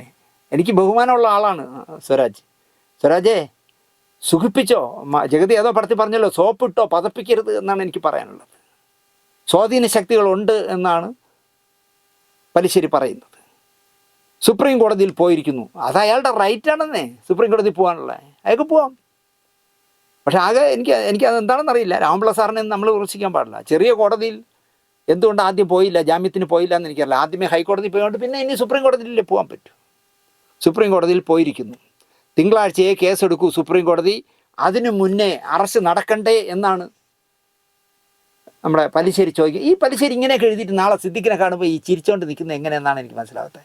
മോഹൻലാലിനെയും മമ്മൂട്ടിയും സിനിമാക്കാരെ മുഴുവൻ അടച്ചാക്ഷേപിച്ച് എഴുതുക, പറയുക, എന്നിട്ട് അവരെ കാണുമ്പോൾ വിളിച്ചുകൊണ്ടിരിക്കും. എങ്ങനെയാണ് പലിശ്ശേരിക്ക് ഇത് നടക്കുന്നതെന്ന് എനിക്കറിയില്ല. മേളിൽ നിന്ന് പറഞ്ഞിരിക്കാം സിദ്ദിഖിനെ അറസ്റ്റ് ചെയ്യേണ്ടെന്ന്. മേളിൽ നിന്ന് പറഞ്ഞിരുന്നെങ്കിൽ ഈ കേസ് എടുക്കുമോ? വേറെ പണിയില്ലേ എന്ന് പറയില്ലേ? 8 വർഷം മുമ്പ് മസ്കറ്റ് ഹോട്ടലിൽ അയാൾ താമസിച്ചിരുന്ന റൂമിൽ, അല്ല അവളുടെ റൂമിലല്ല അയാൾ പോയേ, അയാൾ താമസിച്ചിരുന്ന റൂമിൽ അയാൾ ഉണ്ടുകൊണ്ടിരിക്കുന്നിടത്ത് ചെന്ന് അയാൾ ഉണ്ണൊക്കെ നോക്കിക്കൊണ്ടിരുന്നിട്ട് കറി എന്തൊക്കെയെന്ന് നോക്കി അത് പോലീസിന് പറഞ്ഞു കൊടുത്ത് 10 വർഷം കഴിഞ്ഞാൽ ശരി അവനെ ഒന്ന് കുരുക്കണമെന്ന് വിചാരിച്ച ഒരു കേസിൽ ഞാനാണെങ്കിൽ പറയും വേറെ പണിയില്ലേന്ന് ചോദിച്ചനെ. ഒരു സൂപ്പർ സ്റ്റാർ ഇതിൻ്റെ പിന്നിലുണ്ട്. ഏത് സിദ്ദിഖ് മുങ്ങിയതിൽ അതിങ്ങനെ പറഞ്ഞുകൊണ്ടേ ഇരിക്കുകയാണ് അദ്ദേഹം. അതുപോലെ അദ്ദേഹം വേറൊരു കാര്യം പറയുന്നു, നടി ശാരദ ആത്മഹത്യ എഴുതി തുടങ്ങിയിട്ടുണ്ട്. ജീവിതത്തിൽ ദുഃഖപുത്രിയായിരുന്നു അവർ. കുഞ്ഞിനെ ഗർഭപാത്രത്തിൽ വെച്ച് തന്നെ, ശാരദ ഗർഭിണിയായിരുന്നപ്പോൾ അവരുടെ ഭർത്താവായ ചലം എന്ന് പറഞ്ഞ ആൾ ചവിട്ടിക്കൊന്നു എന്നാണ് ഇദ്ദേഹം പറയുന്നത്. സിനിമയെക്കുറിച്ചും കുടുംബത്തെക്കുറിച്ചും രാഷ്ട്രീയത്തെക്കുറിച്ചും ഒക്കെ ശാരദ ആത്മഹത്യയിൽ പ്രതിപാദിക്കും. ഹേമ കമ്മിറ്റിയിൽ പുറത്തുവിടാത്തതൊക്കെ ആത്മഹത്യയിൽ ശാരദ പറയുന്നൊക്കെ ചുമ്മാ അടിച്ചു വിടുകയാണ്. ഇദ്ദേഹം അറിഞ്ഞതുപോലും അല്ല. ശാരദാമ്മയെ ഇവിടുന്ന് ഒരു ചാനലുകാരൻ വിളിച്ച്, ഒരു പെണ്ണ് വിളിച്ചിട്ട് ഹേമ കമ്മിറ്റി റിപ്പോർട്ടിൽ ഇങ്ങനെയൊക്കെ ഉണ്ടോ, അങ്ങനെയുണ്ടോ, ഇങ്ങനെ ഉണ്ടോ എന്ന് ചോദിച്ചാൽ അവർ നിനക്ക് വേറെ പണിയില്ലേ, പോയി വയനാട്ടിൽ പോയിട്ട് ഉരുൾപൊട്ടിയെടുത്ത് പോയി അത് അന്വേഷിക്കും. ഹേമ കമ്മിറ്റിയും പിടിച്ചോണ്ടിരിക്കുന്ന ഇറക്കി എന്ന് പറഞ്ഞ് ശാരദാമ്മ ദേഷ്യത്തിൽ ഫോണിൽ കൂടെ മറുപടി പറഞ്ഞു കേട്ടു. ഹേമയും KB വത്സലകുമാരിയും തുറന്നു പറയണമെല്ലാം എന്നാണ് ഇദ്ദേഹം പറയുന്നത്. ജസ്റ്റിസ് ഹേമയാണ് എഴുതി കൊടുത്തത്, ഞങ്ങൾ തന്നിരിക്കുന്ന ഈ റിപ്പോർട്ടിലെ ഒരൊറ്റ പേര് പുറത്തു വിടരുത്. ഇവിടെ പല്ലിശ്ശേരി പറയാണ് എല്ലാം തുറന്നു പറയണമെന്ന്. പകുതി മതിയാക്കി നിർത്തി ആത്മകഥ പെട്ടെന്ന് ശാരദാമ്മ തീർക്കണം. മലയാളം, ഇംഗ്ലീഷ്, തമിഴ്, ഹിന്ദി, തെലുങ്കിലും എല്ലാം ഈ ആത്മകഥ ഇറങ്ങുമെന്നൊക്കെ ഈ കണ്ണടച്ചുകൊണ്ട് എറിയുന്ന ഒരാളാണ്. ആനയെ കാണും പോലെ പുള്ളി ചെയ്യുന്ന ഒരു പണിയുണ്ട്. കാരണം കഴിഞ്ഞ 2 ഓണത്തിന് മുമ്പ്, ഓണത്തിന് ഡിങ്കൻ റിലീസ് 3D, ദിലീപിൻ്റെ 3D ഡിങ്കൻ ഓണത്തിന് വരുന്നു എന്ന് എഴുതിയ ആളാണ് പല്ലിശ്ശേരി. ഞാൻ നേരത്തെ പറഞ്ഞ എനിക്ക് അതിശയം തോന്നിയത് ഇതാണ്. ഇന്നലെ കഴിച്ച കറിയെ പറ്റിയൊക്കെ പോലും എനിക്ക് ഓർക്കാൻ പറ്റാത്ത കാലത്ത് 8 വർഷം മുമ്പ് സിദ്ദിഖ് കഴിച്ച തൈരും മീനും ഒക്കെ പറഞ്ഞു കൊടുത്ത് ആ കുട്ടി എല്ലാം കൃത്യമായിട്ടാണ് പറയുന്നത്. ഊണ് കഴിക്കുന്നിടത്ത് ഒരു പരിചയക്കാരിയായ പെണ്ണ് അല്ലെങ്കിൽ പരിചയമില്ലാത്ത പെണ്ണ് സിദ്ദിഖിനെ കാണാൻ വന്ന പെണ്ണ് ഇരിക്കുമ്പോൾ അവക്കും കൂടെ ഊണ് വാങ്ങിച്ചു കൊടുക്കണമായിരുന്നു. വാങ്ങിച്ചു കൊടുക്കില്ല, നക്കിയല്ലേ. അപ്പോൾ അയാൾ തൈരും മീനും ഒക്കെ കൂട്ടി ഉണ്ടതിന് ആ കുട്ടിക്ക് വാങ്ങിക്കൊടുക്കാത്തതുകൊണ്ടായിരിക്കും ദേഷ്യമെന്ന് എനിക്ക് തോന്നുന്നു. അതോ എൻ്റെ അച്ഛനും അമ്മയും കൂട്ടുകാരിയൊക്കെ താഴെ ഇരിപ്പുണ്ട്, അവർക്കും കൂടെ വാങ്ങിച്ചു കൊടുത്താൽ ഒരുപാട് തുകയാവുമെന്ന് സിദ്ദിഖ് ആലോചിച്ചാണ്. ഇപ്പം നിങ്ങൾ ആലോചിച്ച് നോക്കൂ, മുഗൾ റോത്തക്കിക്കാണ് സുപ്രീം കോടതിയിൽ വരാൻ പോണത് തിങ്കളാഴ്ച. മിനിമം 50 ലക്ഷം രൂപയാണ് ഒരു സിറ്റിങ്ങിന് മുഗൾ റോത്തക്ക് വരാൻ. അതാണ് ഈ നക്കിമാർക്കെല്ലാം പറ്റാൻ പോകുന്ന അബദ്ധം. അതാണ് 14 പീഡനം, എൻ്റെ ദേഹത്ത് 14 പേര് പീഡിപ്പിച്ചു എന്ന് പരസ്യമായി പറയുന്നവളുടെ കേസിൽ സിദ്ദിഖിനെ ഭീകരവാദിയെ തപ്പും പോലെയാണ്. ലുക്കൗട്ട് നോട്ടീസ്, വീരപ്പനേക്കാൾ വലിയ കള്ളനായിട്ടാണ് സിദ്ദിഖിന് വേണ്ടി പോലീസ് അലർട്ടായിരിക്കുന്നത്. ലുക്കൗട്ട് നോട്ടീസ് പുറപ്പെടുവിക്കുന്നു. എവിടെയെല്ലാം സിദ്ദിഖിന് വീടും പറമ്പൊക്കെ ഉണ്ട്, അവിടെ കയറി അന്വേഷിക്കുന്നു. ഒരു ബഹളം തന്നെ ഇവിടെ. അയാളെന്താ കള്ള വീരപ്പനാണ്? അയാൾ മലയാള സിനിമയിൽ 10-40 വർഷമായിട്ട് നിൽക്കുന്നൊരു നടനല്ലേ. അയാൾ മുങ്ങിപ്പോവും. അല്ലെങ്കിൽ നിങ്ങൾ എയർപോർട്ടുകളിൽ കൊടുത്തോ, പക്ഷേ ദിനപത്രങ്ങളിലും ഒക്കെ അങ്ങ് പരസ്യം കൊടുത്ത് തള്ളിയിരിക്കുകയാണ്. കഷ്ടമാണ്. സിദ്ദിഖ് ശരിക്കും പറഞ്ഞാൽ നാണം കെട്ടിരിക്കുക. അയാൾ എങ്ങനെ, ഒന്നാമത് മകൻ മരിച്ച സമയം, അയാളുടെ ഒരു മാനസികാവസ്ഥയാണ് ഞാൻ ആലോചിക്കുന്നത്. ഇന്ന് എന്നെ വിളിച്ചൊരാൾ പറഞ്ഞു, ദിനേശേ അയാളുടെ ഇൻ്റർവ്യൂ ഒക്കെ നിങ്ങൾ ശ്രദ്ധിച്ചിട്ടുണ്ട്, അയാൾ വളരെ സെൻസിറ്റീവാണ്, അയാൾ ഈ ടെൻഷൻ താങ്ങാതെ എന്തെങ്കിലും ചെയ്യുമോ? ഞാൻ അങ്ങനെ ടെൻഷൻ താങ്ങാൻ പറ്റാത്ത അത്ര പ്രശ്നങ്ങളൊന്നും ഇല്ല, തിങ്കളാഴ്ച ജാമ്യം കിട്ടുമില്ലെന്ന് നോക്കട്ടെ, അത് കഴിഞ്ഞാൽ ചിലപ്പോൾ അയാൾ കോടതി കീഴടങ്ങും, അവിടെ തീരുമല്ലോ പ്രശ്നം. പിന്നെ പോലീസുകാരെ കൈ കിട്ടിയാൽ ഈ സിനിമാ നടന്മാരൊക്കെ ആകുമ്പോൾ പരമ പുച്ഛമായിരിക്കുമല്ലോ. ദിലീപിനെ കൊണ്ടൊന്ന് രോഗിയായിട്ട് പോലും ജയിലിൽ കൊണ്ട് തള്ളിയിട്ട് ഡോക്ടർമാരെ കാണിക്കാത്ത പോലെയൊക്കെ ചിലപ്പോൾ പീഡിപ്പിക്കുമായിരിക്കും, എനിക്കറിയില്ല. സിദ്ദിഖിൻ്റെ ലുക്കൗട്ട് നോട്ടീസ് ഒരു പത്രത്തിൽ, എൻ്റെ വീട്ടിൽ വരുത്തുന്ന ഒരു പത്രത്തിൽ നോക്കിയപ്പോൾ സത്യത്തിൽ എനിക്ക് ആ പത്രത്തോട് ഭയങ്കര പുച്ഛം തോന്നി. ഒരു ഫ്രണ്ട് പേജിലെ മെയിൻ വാർത്തയായിട്ട് ലുക്കൗട്ട് നോട്ടീസ് സിദ്ദിഖിനെ വെച്ച് അവർ ലേ ഔട്ട് ചെയ്തിട്ട് ഒരു അര പേജിൽ പരസ്യം കൊടുത്തിരിക്കും. ഈ പത്രമൊക്കെ അല്ലെങ്കിൽ അവരുടെയൊക്കെ ചാനലുകൾ നാളെ എന്തെങ്കിലും ഒരു പ്രോഗ്രാമിന് വിളിക്കുമ്പോൾ സിദ്ദിഖ് പോകരുത്, നാണം കെട്ടോന്മാരാണ് നീയൊക്കെ, പോവും. 10 വർഷം കേരളത്തിലെ പത്രങ്ങളുടെയും ചാനലുകളുടെയും ഒരു പ്രോഗ്രാമിനും സിനിമാക്കാർ വരില്ല എന്നൊരു തീരുമാനം എടുത്താൽ മതി, ഈ പ്രശ്നം ഇവിടെ തീരും. എടുക്കില്ല, കാരണം പരസ്പരം പാരവയ്ക്കുന്നവന്മാരായതുകൊണ്ട്. സിദ്ദിഖിന് കിട്ടിയെങ്കിൽ കിട്ടട്ടെ, നമ്മളില്ലല്ലോ ലിസ്റ്റിൽ എന്ന് പറഞ്ഞ് ചിരിക്കുന്നവന്മാരാണ് സിനിമയിലുള്ളത്. അതുകൊണ്ടാണ് ഈ പത്രക്കാരും ചാനലുകാരും ഒക്കെ സിനിമാക്കാരെ എടുത്തിട്ട് പന്തടിക്കുന്നതെന്ന് ഞാൻ പറയും. അങ്ങനെ എന്തെങ്കിലും ഒരു തീരുമാനം സിനിമാ സംഘടനകളെല്ലാം കൂടെ നാണമുണ്ടെങ്കിൽ എടുക്കണമെന്നാണ് എനിക്ക് പറയാനുള്ളത്. ഒരു 10 വർഷക്കാലത്തേക്ക് നിൻ്റെ ഒന്നും ഒരിടത്തും വരില്ല എന്ന് പറയണം. എത്ര മോശമെന്നാലോചിച്ചു. ഒരു ലുക്കൗട്ട് നോട്ടീസ് പോലീസ് സിദ്ദിഖിനെതിരെ പുറപ്പെടുവിച്ചപ്പോൾ അതിന് 1/2 പേജ് പരസ്യം ലേ ഔട്ട് ചെയ്തിരിക്കുന്നു. പരസ്യമല്ല, വാർത്ത. അതിനേക്കാൾ ദിവസമാണ് ദേശീയ വനിതാ കമ്മീഷൻ ഇറങ്ങിയിരിക്കുകയാണ് അടുത്ത്. ഹേമ കമ്മിറ്റി റിപ്പോർട്ടുമായി ബന്ധപ്പെട്ട എന്തൊക്കെ കാര്യങ്ങൾ സംസ്ഥാന വനിതാ കമ്മീഷൻ ചെയ്തിട്ടുണ്ടെന്നറിയാൻ ദേശീയ വനിതാ കമ്മീഷൻ വിശദീകരണം തേടിയത്രേ. ഒരു പുല്ലും തരില്ല മറുപടി എന്ന് പറഞ്ഞാൽ എന്തിനു? തലവെട്ടിക്കളയോ? ആ കൽക്കട്ടയിലൊരു പാവം ഒരു ഡോക്ടർ പെണ്ണിനെ ഇഞ്ചിഞ്ചായിട്ട് കൊന്നു കളഞ്ഞില്ലേ? പിച്ച് ചീന്തി കളഞ്ഞില്ലേ? ഈ ദേശീയ വനിതാ കമ്മീഷൻ എന്ത് നിലപാടെടുത്തു? ഒരു വനിതാ ഡോക്ടർ പാവം ജീവിതത്തിലൊന്നും ആവാത്ത കുട്ടിയല്ലേ. തമിഴ്നാട്ടിലൊരു പെൺകുട്ടി താനേക്കാൾ താണ ജാതിയിൽപ്പെട്ട ഒരു യുവാവിനെ പ്രണയിച്ച് വിവാഹം കഴിച്ചതിൻ്റെ പേരിൽ വെട്ടി നുറുക്കിയില്ലേ ഈ അടുത്ത കാലത്ത്? ദേശീയ വനിതാ കമ്മീഷൻ എന്ത് നിലപാടെടുത്തു? മണിപ്പൂരിലൊക്കെ വിധവകളാകുന്ന പാവങ്ങളെപ്പറ്റി നിങ്ങൾ ആദ്യം പോയി തിരക്ക്. അല്ല സിനിമാക്കാരെ വനിതാ കമ്മീഷൻ്റെ ഹേമ കമ്മീഷൻ്റെ കാര്യം അന്വേഷിച്ച് നടക്കണ്ട എന്നാണ് എനിക്ക് പറയാനുള്ളത്.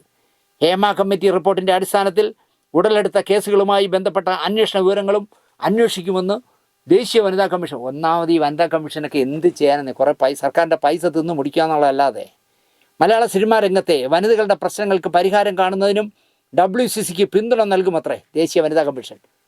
ഇനിയൊന്നും വേണ്ട, എല്ലാം ഓക്കെയാണ്. ഇവിടെയൊക്കെ ഈ ഞാൻ പറഞ്ഞു വരുമ്പോൾ നിങ്ങൾ വിചാരിക്കും ഞാനൊരു സ്ത്രീ വിരുദ്ധനാണെന്ന്. ഞാൻ സ്ത്രീ വിരുദ്ധനൊന്നുമല്ല. സിനിമയിലെ വ്യഭിചാരികളോട് ഒരിക്കലും അടങ്ങാത്ത ദേഷ്യമുള്ള ആളും തന്നെയാണ് ഞാൻ. പക്ഷേ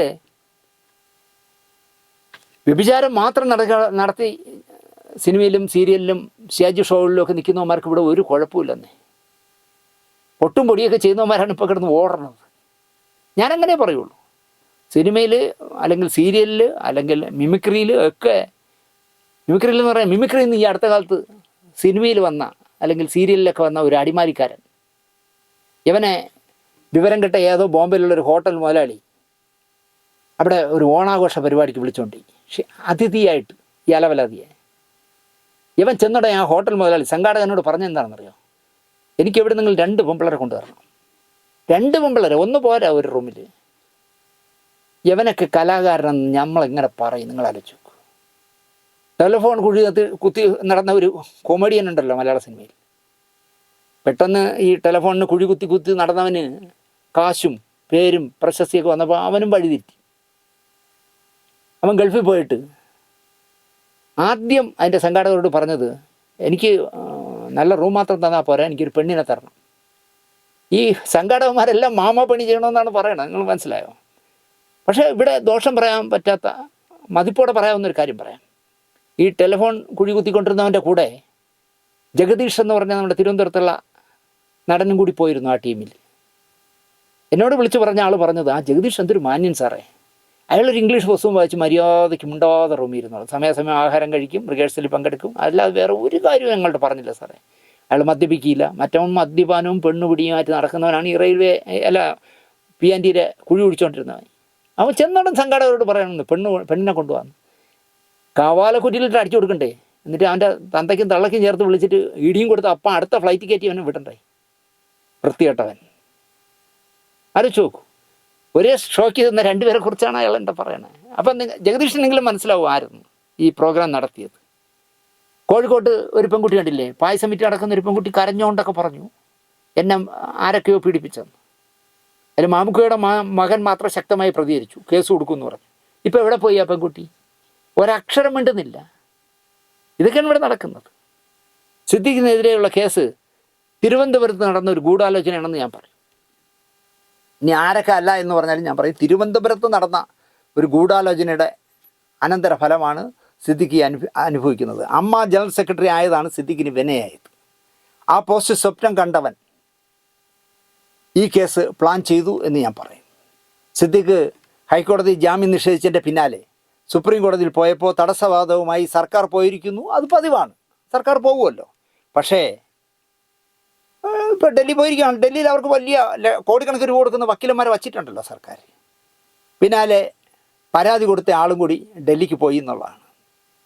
സുപ്രീം കോടതിയിൽ എത്തിയിരിക്കുകയാണ്.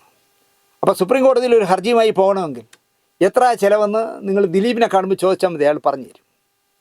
എന്നോട് തിരുവനന്തപുരത്തെ പ്രശസ്തനായ ഒരു വക്കീൽ, ഞാൻ കേസുകളൊക്കെ കൊടുക്കുന്ന ഒരു വക്കീൽ പറഞ്ഞത്, കീഴ്ക്കോടതിയിലെ വക്കീലന്മാരാണ് കേസിൽ ജോലി കൂടുതൽ ചെയ്യുന്നത്. ഹൈക്കോടതിയിലെത്തുമ്പോൾ വക്കീലിന് പണി കുറയും. കീഴ്ക്കോടതി നിരീക്ഷിച്ചതിൽ എന്തെങ്കിലും പറയാൻ വിട്ടിട്ടുണ്ടെങ്കിൽ അത് മാത്രം ഹൈക്കോടതിയിലെ വക്കീൽ അതിൽ ചേർത്താൽ മതി. ഈ കേസ് സുപ്രീം കോടതിയിലെത്തുമ്പോൾ പിന്നെയും പണി കുറയും എന്നാണ് തിരുവനന്തപുരത്തുള്ള വക്കീൽ എന്നോട് പറഞ്ഞത്. എന്നാൽ കീഴ്ക്കോടതിയിലെ വക്കീൽ ഒരു 10,000 രൂപ കേസിനായി ചോദിച്ചാൽ അയാൾ ഭയങ്കര കത്തി എന്ന് പറയും. പക്ഷേ അത് ഹൈക്കോടതിയിലെത്തുമ്പോൾ 1 ലക്ഷം മുതൽ 5 ലക്ഷം രൂപ വരെ വക്കീലന്മാർ വാങ്ങിക്കും. അതേ ഹൈക്കോടതിയിൽ നിന്ന് ഈ കേസ് സുപ്രീം കോടതിയിലെത്തുമ്പോൾ കളി മാറും.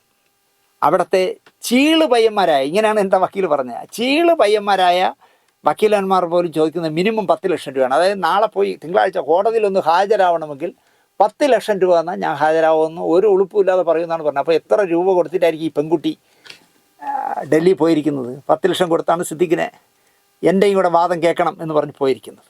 ഇപ്പോൾ സിദ്ദിഖിനായി വരുന്ന മുഗൾ റോത്തക്കി പോലുള്ള വക്കീലന്മാർ ഒന്ന് അപ്പീർ ചെയ്യാൻ, ഒന്ന് കോടതിയിലേക്ക് വരാൻ 50 ലക്ഷം രൂപയാണ് ആദ്യ ഗഡുവായിട്ട് ചോദിക്കുന്നത്. പിശുക്കനായ സിദ്ദിഖ് ഞെട്ടും. സിദ്ദിഖിനെതിരെ സർക്കാർ വക്കീലും സുപ്രീം കോടതിയിൽ വരുന്നത് ലക്ഷങ്ങളും കോടികളും വാങ്ങുന്നവരാണ്.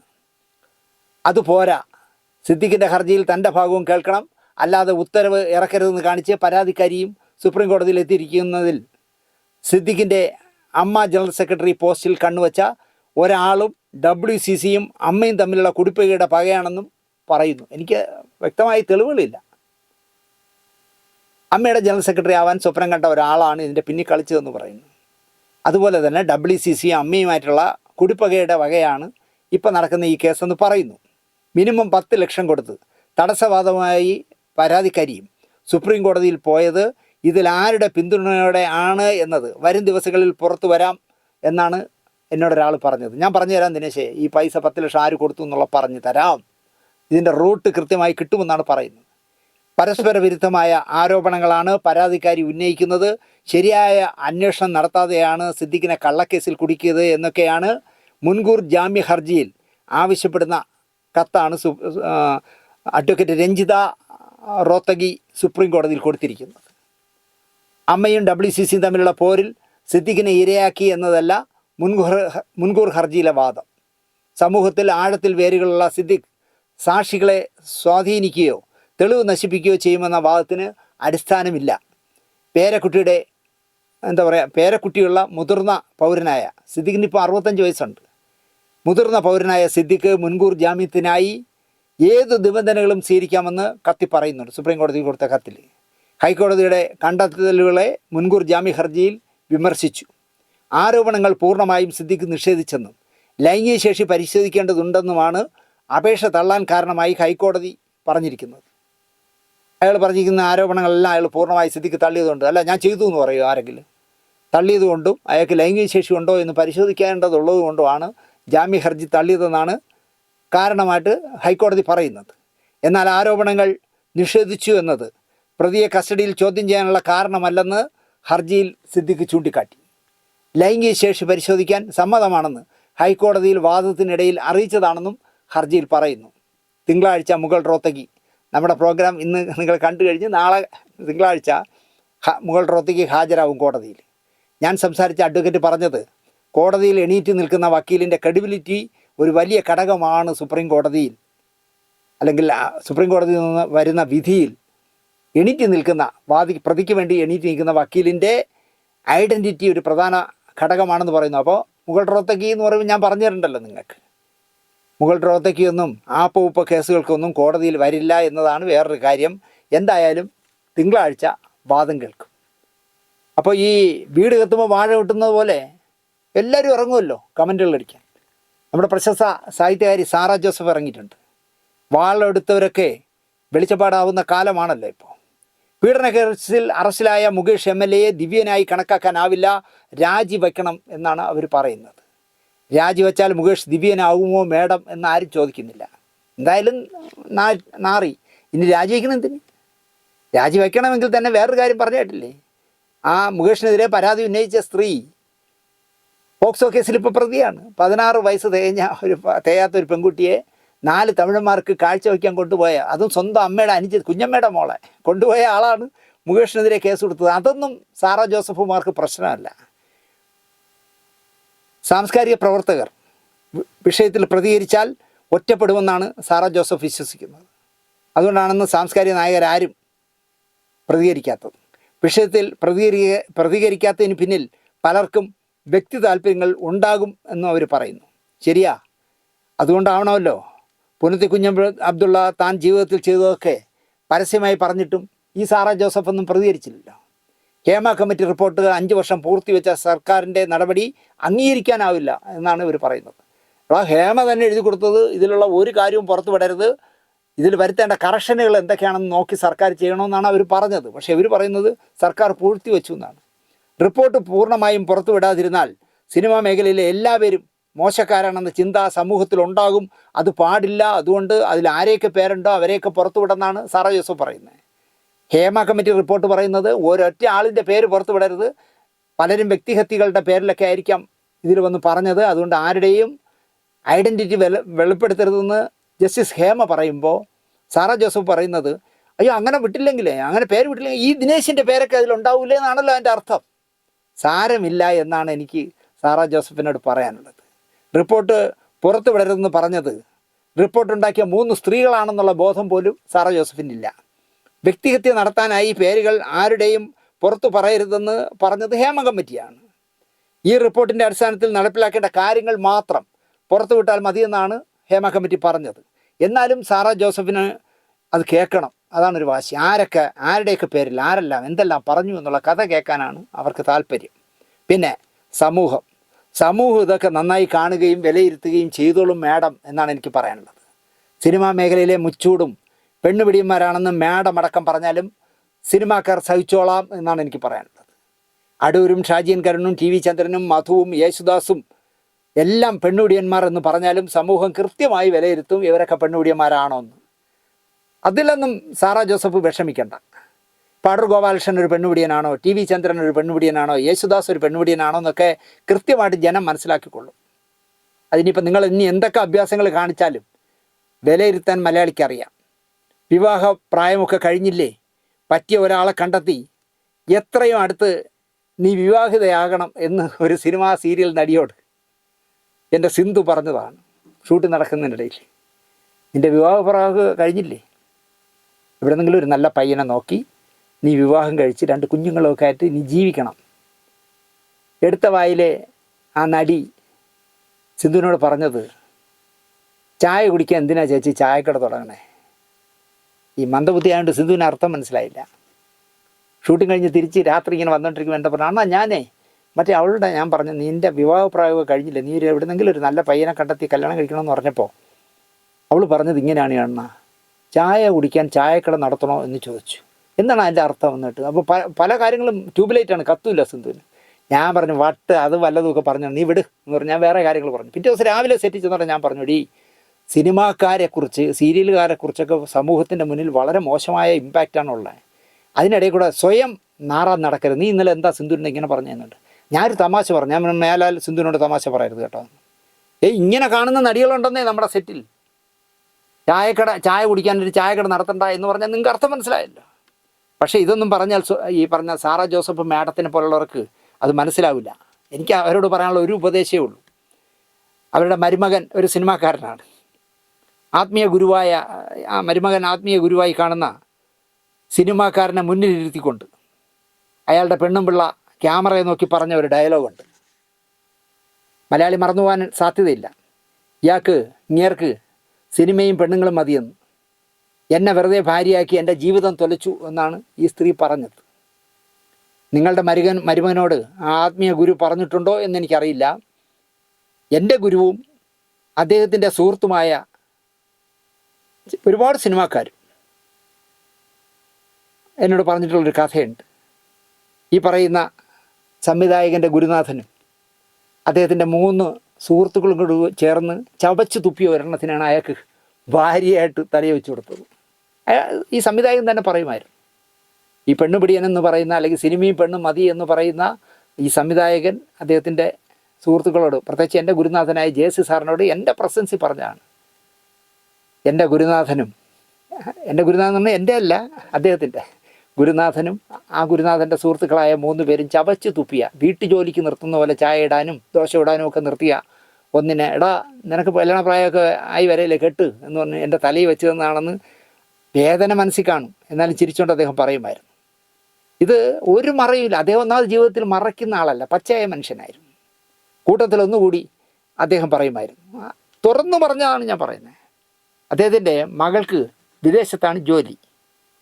അപ്പോൾ ആ ജോലിയിൽ ഒരിക്കലും അവർക്ക് പ്രൊമോഷൻ കിട്ടുന്നില്ല, അതുകൊണ്ട് വിചാരിക്കുന്ന ശമ്പളം കിട്ടുന്നില്ല, അതുകൊണ്ട് കളഞ്ഞിട്ട് പോന്നാലോ എന്നൊക്കെ ആലോചിക്കുകയാണെന്നൊക്കെ അദ്ദേഹം ഈ സുഹൃത്ത് സദസ്സിൽ നിന്ന് പറയുകയാണ്. ആ പ്രൊമോഷൻ കിട്ടാത്തതിൻ്റെ കാരണം അദ്ദേഹം ഒരു അച്ഛൻ ഒരിക്കലും പറയാൻ പാടില്ലാത്തതാണ്. അദ്ദേഹം പറഞ്ഞത്, എൻ്റെ മോള് തള്ളയെ പോലെ കൊടുക്കൂല ആർക്കും, എൻ്റെ മോള് തള്ളയെ പോലെ കൊടുക്കൂല ആർക്കും. നിങ്ങൾ ആലോചിച്ച് നോക്ക്. പിന്നെ എങ്ങനെ വളരും എന്നായിരുന്നു അദ്ദേഹം ചോദിച്ചത്. പറയാൻ ഒരുപാട് കഥകളുണ്ട് മാഡം. സിനിമ രംഗത്ത് നിൽക്കുന്ന ആണുങ്ങളെല്ലാം വ്യഭിചാരികളാണ്, പെൺവർഗം എന്നാൽ മുഴുവൻ സത്യസന്ധരാണ്, ആദർശശുദ്ധിയുള്ളവരാണ്, സദാചാര പാലകരാണ്. ആദ്യം ഈ ചിന്ത മനസ്സിൽ നിന്ന് മാറ്റണം എന്നാണ് എനിക്ക് സാറാ ജോസഫ് മാഡത്തോട് പറയാനുള്ളത്. എനിക്ക് ബഹുമാനമുള്ളൊരു സ്ത്രീയാണ്. ഞാൻ പറയുന്നു, നിങ്ങൾ ഈ ഇത്തരം അബദ്ധ ചിന്തകൾ നിങ്ങളുടെ മനസ്സിൽ നിന്ന് മാറ്റണം. നിങ്ങളൊരു മാധവിക്കുട്ടിയാവണ്ട, പക്ഷേ ചുരുങ്ങിയ പക്ഷം ഒരു ഗ്രേസിയെങ്കിലും ആകണം എന്ന് ഞാൻ പറയും. സിനിമയെ നാറ്റുന്നു, എതിരാളികളെ ഒതുക്കാനുള്ള ശ്രമം നടക്കുന്നു.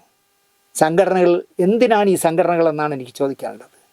മുഖ്യമന്ത്രിയെ കാണാൻ എന്തുകൊണ്ടോ, ഇപ്പോൾ ഞാൻ അറിഞ്ഞത് ഫെഫ്കയുടെ തലവനായ ഉണ്ണികൃഷ്ണൻ മുഖ്യമന്ത്രിയെ കാണാൻ തയ്യാറാണ്, പക്ഷേ പോലീസ് അസോസിയേഷൻ പോകില്ല, അമ്മയിലെ നേതാവും പോകില്ല.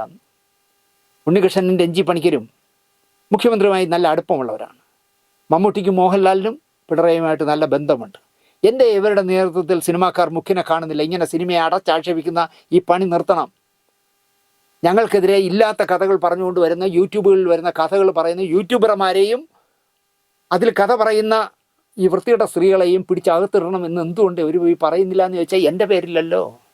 ഇപ്പോൾ ഉണ്ണികൃഷ്ണൻ വിചാരിക്കുന്നു, ഉണ്ണികൃഷ്ണൻ പോകാൻ തയ്യാറെന്നാണ് ഞാൻ അറിഞ്ഞത്. മമ്മൂട്ടി മോഹൻലാലൊക്കെ വിചാരിക്കുന്നു നമ്മുടെ പേരില്ലല്ലോ, സിദ്ദീഖിനെ പിടിച്ചകത്തിട്ടാൽ നമുക്കെന്തെന്നേ, മുകേഷിനെ പിടിച്ചകത്തിട്ടാൽ നമുക്കെന്തെന്നേ എന്ന് ചിന്തിക്കുന്നിടത്താണ് സിനിമാക്കാരൻ എന്താ പറയുക ഒറ്റപ്പെട്ടു പോകുന്നത്. മറുവശത്ത് ചെയ്യുന്ന ഒരുത്തൻ വിഗും റോസ് പൗഡറും ഒക്കെ വെച്ച് രാവിലെ ഇറങ്ങി സദാചാരം പറഞ്ഞുകൊണ്ടിരിക്കുകയല്ലേ. നല്ല പാർട്ടിയാണ് കേട്ടോ. ചെകുത്താൻ വേദം വതും പോലെ എന്ന് പറയുമ്പോലെ സദാചാരം പറയാൻ പറ്റിയ പാർട്ടിയാണ്. ഞങ്ങൾ സിനിമ നിർമ്മാണം നിർത്തിവെക്കും. സിനിമ ഒരു തിയേറ്ററിലും കേരളത്തിൽ സിനിമ കളിക്കില്ല. അപ്പം ഞങ്ങൾ അതുമാത്രമല്ല, ഞങ്ങൾ ഇതുവരെ നിങ്ങൾക്ക് എത്ര ടാക്സ് തരേണ്ടോ ആ ടാക്സ് അടയ്ക്കുന്നുമില്ല. ഇതിനൊരു പരിഹാരം കാണാതെ ഞങ്ങൾ ചെയ്യില്ല എന്ന് പറഞ്ഞാൽ ഈ പ്രശ്നം ഇവിടെ തീർക്കാം. പക്ഷേ എന്ത് ചെയ്യാൻ പറ്റും? സിനിമയിൽ കണ്ടിട്ടില്ലാത്തവർ പറയുന്ന പരാതികളുടെ പിന്നാലെ പോലീസിനെ ഇറക്കി സിനിമാക്കാരെ ഓടിക്കാൻ പാടില്ല എന്ന് പറയാനുള്ള സാമാന്യ മര്യാദ സിനിമാക്കാർക്ക് വേണ്ടേ എന്നാണ് എനിക്ക് ചോദിക്കാനുള്ളത്. അതിന് മീശ വെച്ചാൽ പോരാ, ആണിൻ്റെ നട്ടല് വേണം. കോട്ടയത്തു നിന്ന് വാങ്ങിച്ച് വയ്ക്കരുത് നട്ടല് എന്നാണ് എനിക്ക് പറയാനുള്ളത്. പിന്നെ സിനിമാക്കാർക്കൊരു മന്ത്രിയുണ്ട്, പാവം സജി ചെറിയാൻ. ചുക്കോ ചുണ്ണാമ്പോ എന്ന് പോലും അറിഞ്ഞിടാത്ത ഒരു സാംസ്കാരിക വകുപ്പ് മന്ത്രി. അദ്ദേഹത്തെ ഞാൻ എന്തായാലും ശവത്തിൽ കുത്തുന്ന പോലെ കുത്തുന്നില്ല. ഞാൻ കരുതിയത് സാംസ്കാരിക വകുപ്പ് ഇത്തവണ ഈ രണ്ടാം പിണറായി സർക്കാരിൽ വീണ ജോർജിനെങ്കിലും, ഒന്നുമില്ലെങ്കിൽ ഇന്ത്യ വിഷനിൽ വർക്ക് ചെയ്തിരുന്നവരല്ലേ, ആ വീണ ജോർജിനെങ്കിലും ഈ സിനിമാ വകുപ്പ് കൊടുക്കും എന്ന് ഞാൻ കരുതി. അതുപോലെ തന്നെ ഇവിടെ CPM കഴിഞ്ഞാൽ വേറൊരു പാർട്ടിയുണ്ട്, CPI. ആളില്ല കമ്മ്യൂണിസ്റ്റ് പാർട്ടി എന്നൊക്കെ ആക്ഷേപിക്കാറുണ്ട്. നല്ല നേതാക്കളുള്ള പാർട്ടിയാണ്, നമ്മുടെ പല്ലിശ്ശേരിയുടെ പാർട്ടിയാണ്. അതിനൊരു ഇപ്പോൾ ജനറൽ സെക്രട്ടറി ഉണ്ട്, ബിനോയ് വിശ്വം. എനിക്ക് പരിചയമുള്ള ആളാണ്, എവിടെ വെച്ച് കണ്ടാലും കൈ തരും ഒക്കെയാണ്. പക്ഷേ സഖാവ് ബിനോയ് വിശ്വം CPIയുടെ സംസ്ഥാന സെക്രട്ടറി ആയപ്പോഴാണ് എനിക്ക് സത്യത്തിൽ വെളിയം ഭാർഗവൻ സഖാവിനെ കുറിച്ചുള്ള വില മനസ്സിലായത്. അദ്ദേഹമൊക്കെ ഈ വിഷയത്തിലൊക്കെ ഇടപെടേണ്ട. അദ്ദേഹമൊക്കെ കാഴ്ചക്കാരനായിട്ട് നോക്കി നിൽക്കുകയാണ്. ഇതൊന്നും നമ്മളെ ബാധിക്കുന്ന പ്രശ്നമല്ല എന്ന് പറഞ്ഞ് നിൽക്കുകയാണ്. അങ്ങനെ നിൽക്കാമോ ഒരു ഇടതുപക്ഷ പാർട്ടി എന്നുള്ള നിലയ്ക്ക്, ഒരു കമ്മ്യൂണിസ്റ്റ് പാർട്ടി എന്നുള്ള നിലയ്ക്ക് CPI ഇടപെടണ്ടേ? ഈ സിനിമാക്കാരെ അടച്ചാക്ഷേപിക്കുകയും സിനിമാക്കാരെ പിടിച്ചകത്തിടുകയും ലുക്കൗട്ട് നോട്ടീസ് അയക്കുകയൊക്കെ ചെയ്ത് സിനിമാ രംഗത്തെ കലുഷിതമാക്കരുത് എന്ന് പറയാനുള്ള ധാർമ്മിക മര്യാദ ബിനോയ് വിശ്വത്തിനുണ്ട്. സഖാവ് വെളിയം ഇവിടെ ഉണ്ടായിരുന്നെങ്കിൽ തീർച്ചയായിട്ടും ഈ വിഷയത്തിൽ ഇടപെട്ടനെ എന്ന് ഞാൻ വിശ്വസിക്കുന്നു. പറയാനാണെങ്കിൽ ഒരുപാടുണ്ടെന്നേ. ശത്രുക്കളുടെ എണ്ണം ഓരോ എപ്പിസോഡ് കഴിയുമ്പോഴും കൂടി വരുന്നതുകൊണ്ട്, ഇപ്പം മുഖ്യമന്ത്രിയെ പോലും ഞാനൊരു ശത്രുപക്ഷത്ത് നിർത്തുന്നതുകൊണ്ട്, ഞാൻ ശത്രുപക്ഷത്ത് നിർത്തിയാൽ പുല്ലേ മാത്രമെന്ന് അദ്ദേഹം വിചാരിക്കാം. പക്ഷേ എങ്കിൽ പോലും ഞാൻ എന്താ പറയുക, ബഹുമാനത്തോടെ കണ്ടിരുന്ന എൻ്റെ സഖാവ് വഴിതെറ്റുന്നത് കാണുമ്പോൾ എനിക്ക് പറയാതിരിക്കാൻ പറ്റില്ല. ഞാൻ പറഞ്ഞില്ലേ, എൻ്റെ അച്ഛനായാലും എൻ്റെ ഗുരുനാഥനായാലും തെറ്റ് ചെയ്താൽ തെറ്റെന്ന് പറയണം, അതാണ് എൻ്റെ പക്ഷം. അതുകൊണ്ട് ഞാനൊരു കമ്മ്യൂണിസ്റ്റുകാരനായാലും ഈ ഏകാധിപതി പോലെ പെരുമാറുന്ന മുഖ്യമന്ത്രിയോട് ഇപ്പോൾ എനിക്ക് പരമ പുച്ഛമാണ്. അതുകൊണ്ട് നിങ്ങൾ ഇനിയിപ്പോൾ സൈബർ കേസ് അടുപ്പിക്കുകയോ വേറെ ഏതെങ്കിലും കള്ളക്കേസിൽ കൊടുക്കുകയോ ചെയ്യുമെങ്കിൽ ചെയ്തോളൂ. ഞാനൊരു പാവമാണ്. എനിക്ക് സിദ്ദിഖിനെയൊക്കെ പോലെ ലക്ഷങ്ങൾ കൊടുത്ത് മുകൾ റോത്തേക്ക് കൊണ്ടുവരാനൊന്നും എൻ്റെ ഇല്ല, അകത്ത് കിടക്കാനേ പറ്റൂ. എന്നാലും ഞാൻ സത്യമേ പറയൂ. സഖാവ് പിണറായി വിജയൻ ഇപ്പോൾ കാണിച്ചുകൊണ്ടിരിക്കുന്ന സിനിമാ രംഗത്തോട് കാണിച്ചുകൊണ്ടിരിക്കുന്നത് ശുദ്ധ വിവരമില്ലായ്മയാണെന്ന് മാത്രം പറഞ്ഞുകൊണ്ട് അദ്ദേഹത്തെ പോയി കണ്ട് കാര്യങ്ങൾ പറയാൻ കഴിവില്ലാത്ത നട്ടലിനുറപ്പില്ലാത്ത സിനിമാ സംഘടനകളുടെ നേതാക്കന്മാർ രാജിവെക്കണം എന്ന് പറഞ്ഞുകൊണ്ട് എല്ലാത്തിൽ നിന്നും പുല്ലന്മാർ രാജിവെക്കണമെന്നേ, പുതിയ ആളുകൾ വരട്ടെന്നേ. ആ ഒരു ആരംഭ ശൂരത്വത്തിൽ കുറേ കാര്യങ്ങൾ നടക്കും. ഇപ്പോൾ ഫെഫ്കയിൽ നിന്നൊക്കെ ഉണ്ണികൃഷ്ണൻ സിബിമലയിലൊക്കെ അങ്ങ് മാറിക്കൊടുന്നേ. ആ ജോസ് തോമസോ സീനു ലാലോ ബെന്നി ആശംസയൊക്കെ പോലുള്ള ചുറുചുറുക്കുള്ള ആൾക്കാരുണ്ടല്ലോ, അവരിറങ്ങട്ടെ, നിങ്ങൾ മാറ്. അതുപോലെ ഈ അമ്മയിൽ മോഹൻലാലും കോപ്പും ഒന്നും വേണ്ടെന്നേ, മാറ്. വേറെ എത്രയോ ചുറുചുറുക്കുള്ള ചെറുപ്പക്കാരുണ്ട്, ആ ടൊവിനെയൊക്കെ പോലുള്ള, അവർക്ക് വിട്ടുകൊടുക്കുന്നേ. അതുപോലെ നിങ്ങൾക്ക് രാകേഷിനും രഞ്ജിത്തിനും ആൻഡോ ജോസഫിനും ഒന്നും മുഖ്യമന്ത്രിയെ കാണാൻ ധൈര്യമില്ല എങ്കിൽ നിങ്ങൾ മാറുന്നേ. ആ സാന്ദ്ര തോമസിനെയൊക്കെ പിടിച്ച് പ്രസിഡൻ്റാക്ക്, പച്ചയ്ക്ക് പറയും അവൾ അവിടെ മുഖ്യമന്ത്രിയെ കണ്ടിട്ട്. അങ്ങനെയെങ്കിലും നിങ്ങൾ ചെയ്യണം ദയവ് ചെയ്ത്. അതുപോലെ തന്നെ ഇവിടെ ഒരു ഫിലിം ചേംബറുണ്ട്, കുറേ കടൽക്കടവുമാർ ചുമന്നുകൊണ്ട് നടക്കുന്ന ഒരു ഫിലിം ചേംബർ, അല്ലെങ്കിൽ അവർക്ക് സമയം പോകാനായിട്ട് കുത്തിയിരിക്കുന്ന ഫിലിം ചേംബർ. അതൊക്കെ മതിയാക്കി വേറെ പുതിയ പിള്ളേർക്ക് കൊടുക്കുന്നേ, അവർ ഈ കാര്യങ്ങൾ കൈകാര്യം ചെയ്തോളൂ. അതെങ്കിലും നിങ്ങൾ ദയവ് ചെയ്ത് ചെയ്യണം. മലയാള സിനിമയോട് എന്തെങ്കിലും ചെയ്യാൻ തരുമ്പെങ്കിലും സ്നേഹം ഉണ്ടെങ്കിൽ നിങ്ങൾ അതെങ്കിലും ചെയ്യണമെന്ന് മാത്രം പറഞ്ഞുകൊണ്ട്, വരും ദിവസങ്ങളിൽ ഇനി ആരെയൊക്കെ കഥകളാണ് വരാൻ പോകുന്നത് നോക്കട്ടെ. അതിൽ ഇനി എൻ്റെ കഥയുണ്ടോ എന്ന് എൻ്റെ കഥ പറഞ്ഞാൽ വിവരം അറിയും, എൻ്റെ കഥ പറഞ്ഞാൽ വിവരം അറിയുമെന്ന് ഞാൻ പറയും.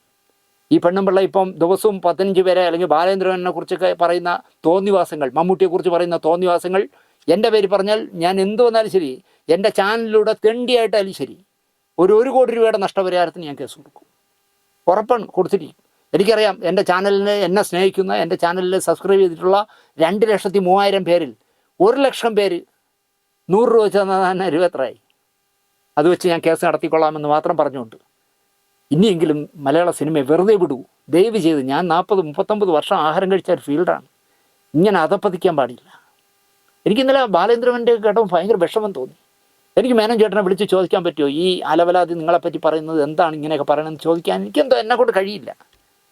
വലിയ കഷ്ടമാണ് എന്ന് മാത്രം പറഞ്ഞുകൊണ്ട് കേരളത്തിലെ സാംസ്കാരിക വകുപ്പ് മന്ത്രി ആയാലും ശരി, മുഖ്യമന്ത്രി ആയാലും ശരി, അടിയന്തരമായി ഈ കാര്യത്തിനൊരു പരിഹാരം കാണണം. ഇത് ഞങ്ങളുടെ എല്ലാവരുടെയും കൂട്ടായ പ്രശ്നമാണെന്ന് അടൂർ ഗോപാലകൃഷ്ണൻ മുതൽ ഷാജിയൻ കരുൺ മുതൽ TV ചന്ദ്രൻ മുതൽ എല്ലാ പേരും ചിന്തിക്കണം എന്ന് മാത്രം പറഞ്ഞിട്ടുണ്ട്. എൻ്റെ പേരില്ലല്ലോ, അതുകൊണ്ട് ഞാൻ രക്ഷപ്പെട്ടു എന്ന് പറഞ്ഞ് നിൽക്കാതെ ഒറ്റക്കെട്ടായി മലയാള സിനിമ ഇൻഡസ്ട്രീസ്, ഞാൻ പറയുന്നത് സെക്രട്ടേറിയറ്റിന് മുന്നിൽ വർഷങ്ങൾക്ക് മുമ്പ് EK നയനാർ ഭരിക്കുമ്പോൾ നടത്തിയതുപോലെ ഒരു വലിയ സമര പ്രഖ്യാപനം നടത്തണം. മുഖ്യമന്ത്രി നീതി പാലിക്കണം, ഞങ്ങളോട് നീതി പാലിക്കണം. കാരണം 8,000 പേരുള്ള ഫെഫ്ക വേണ്ട, 600 പേരുള്ള അമ്മ വേണ്ട, 380 പേരുള്ള പ്രൊഡ്യൂസേഴ്സ് അസോസിയേഷൻ വേണ്ട, 5 പേരുള്ള WCC മതി എനിക്കെന്ന് പറയുന്ന മുഖ്യമന്ത്രിയെ നിലയ്ക്ക് നിർത്തണം. അതിനെ ചങ്കൂറ്റം കാണിക്കാൻ കേരളത്തിലെ സിനിമാക്കാർക്ക് നട്ടലുണ്ടാവണമെന്ന് മാത്രം പറഞ്ഞുകൊണ്ട് ഈ എപ്പിസോഡ് ഇവിടെ അവസാനിപ്പിക്കുന്നു. നന്ദി, നമസ്കാരം.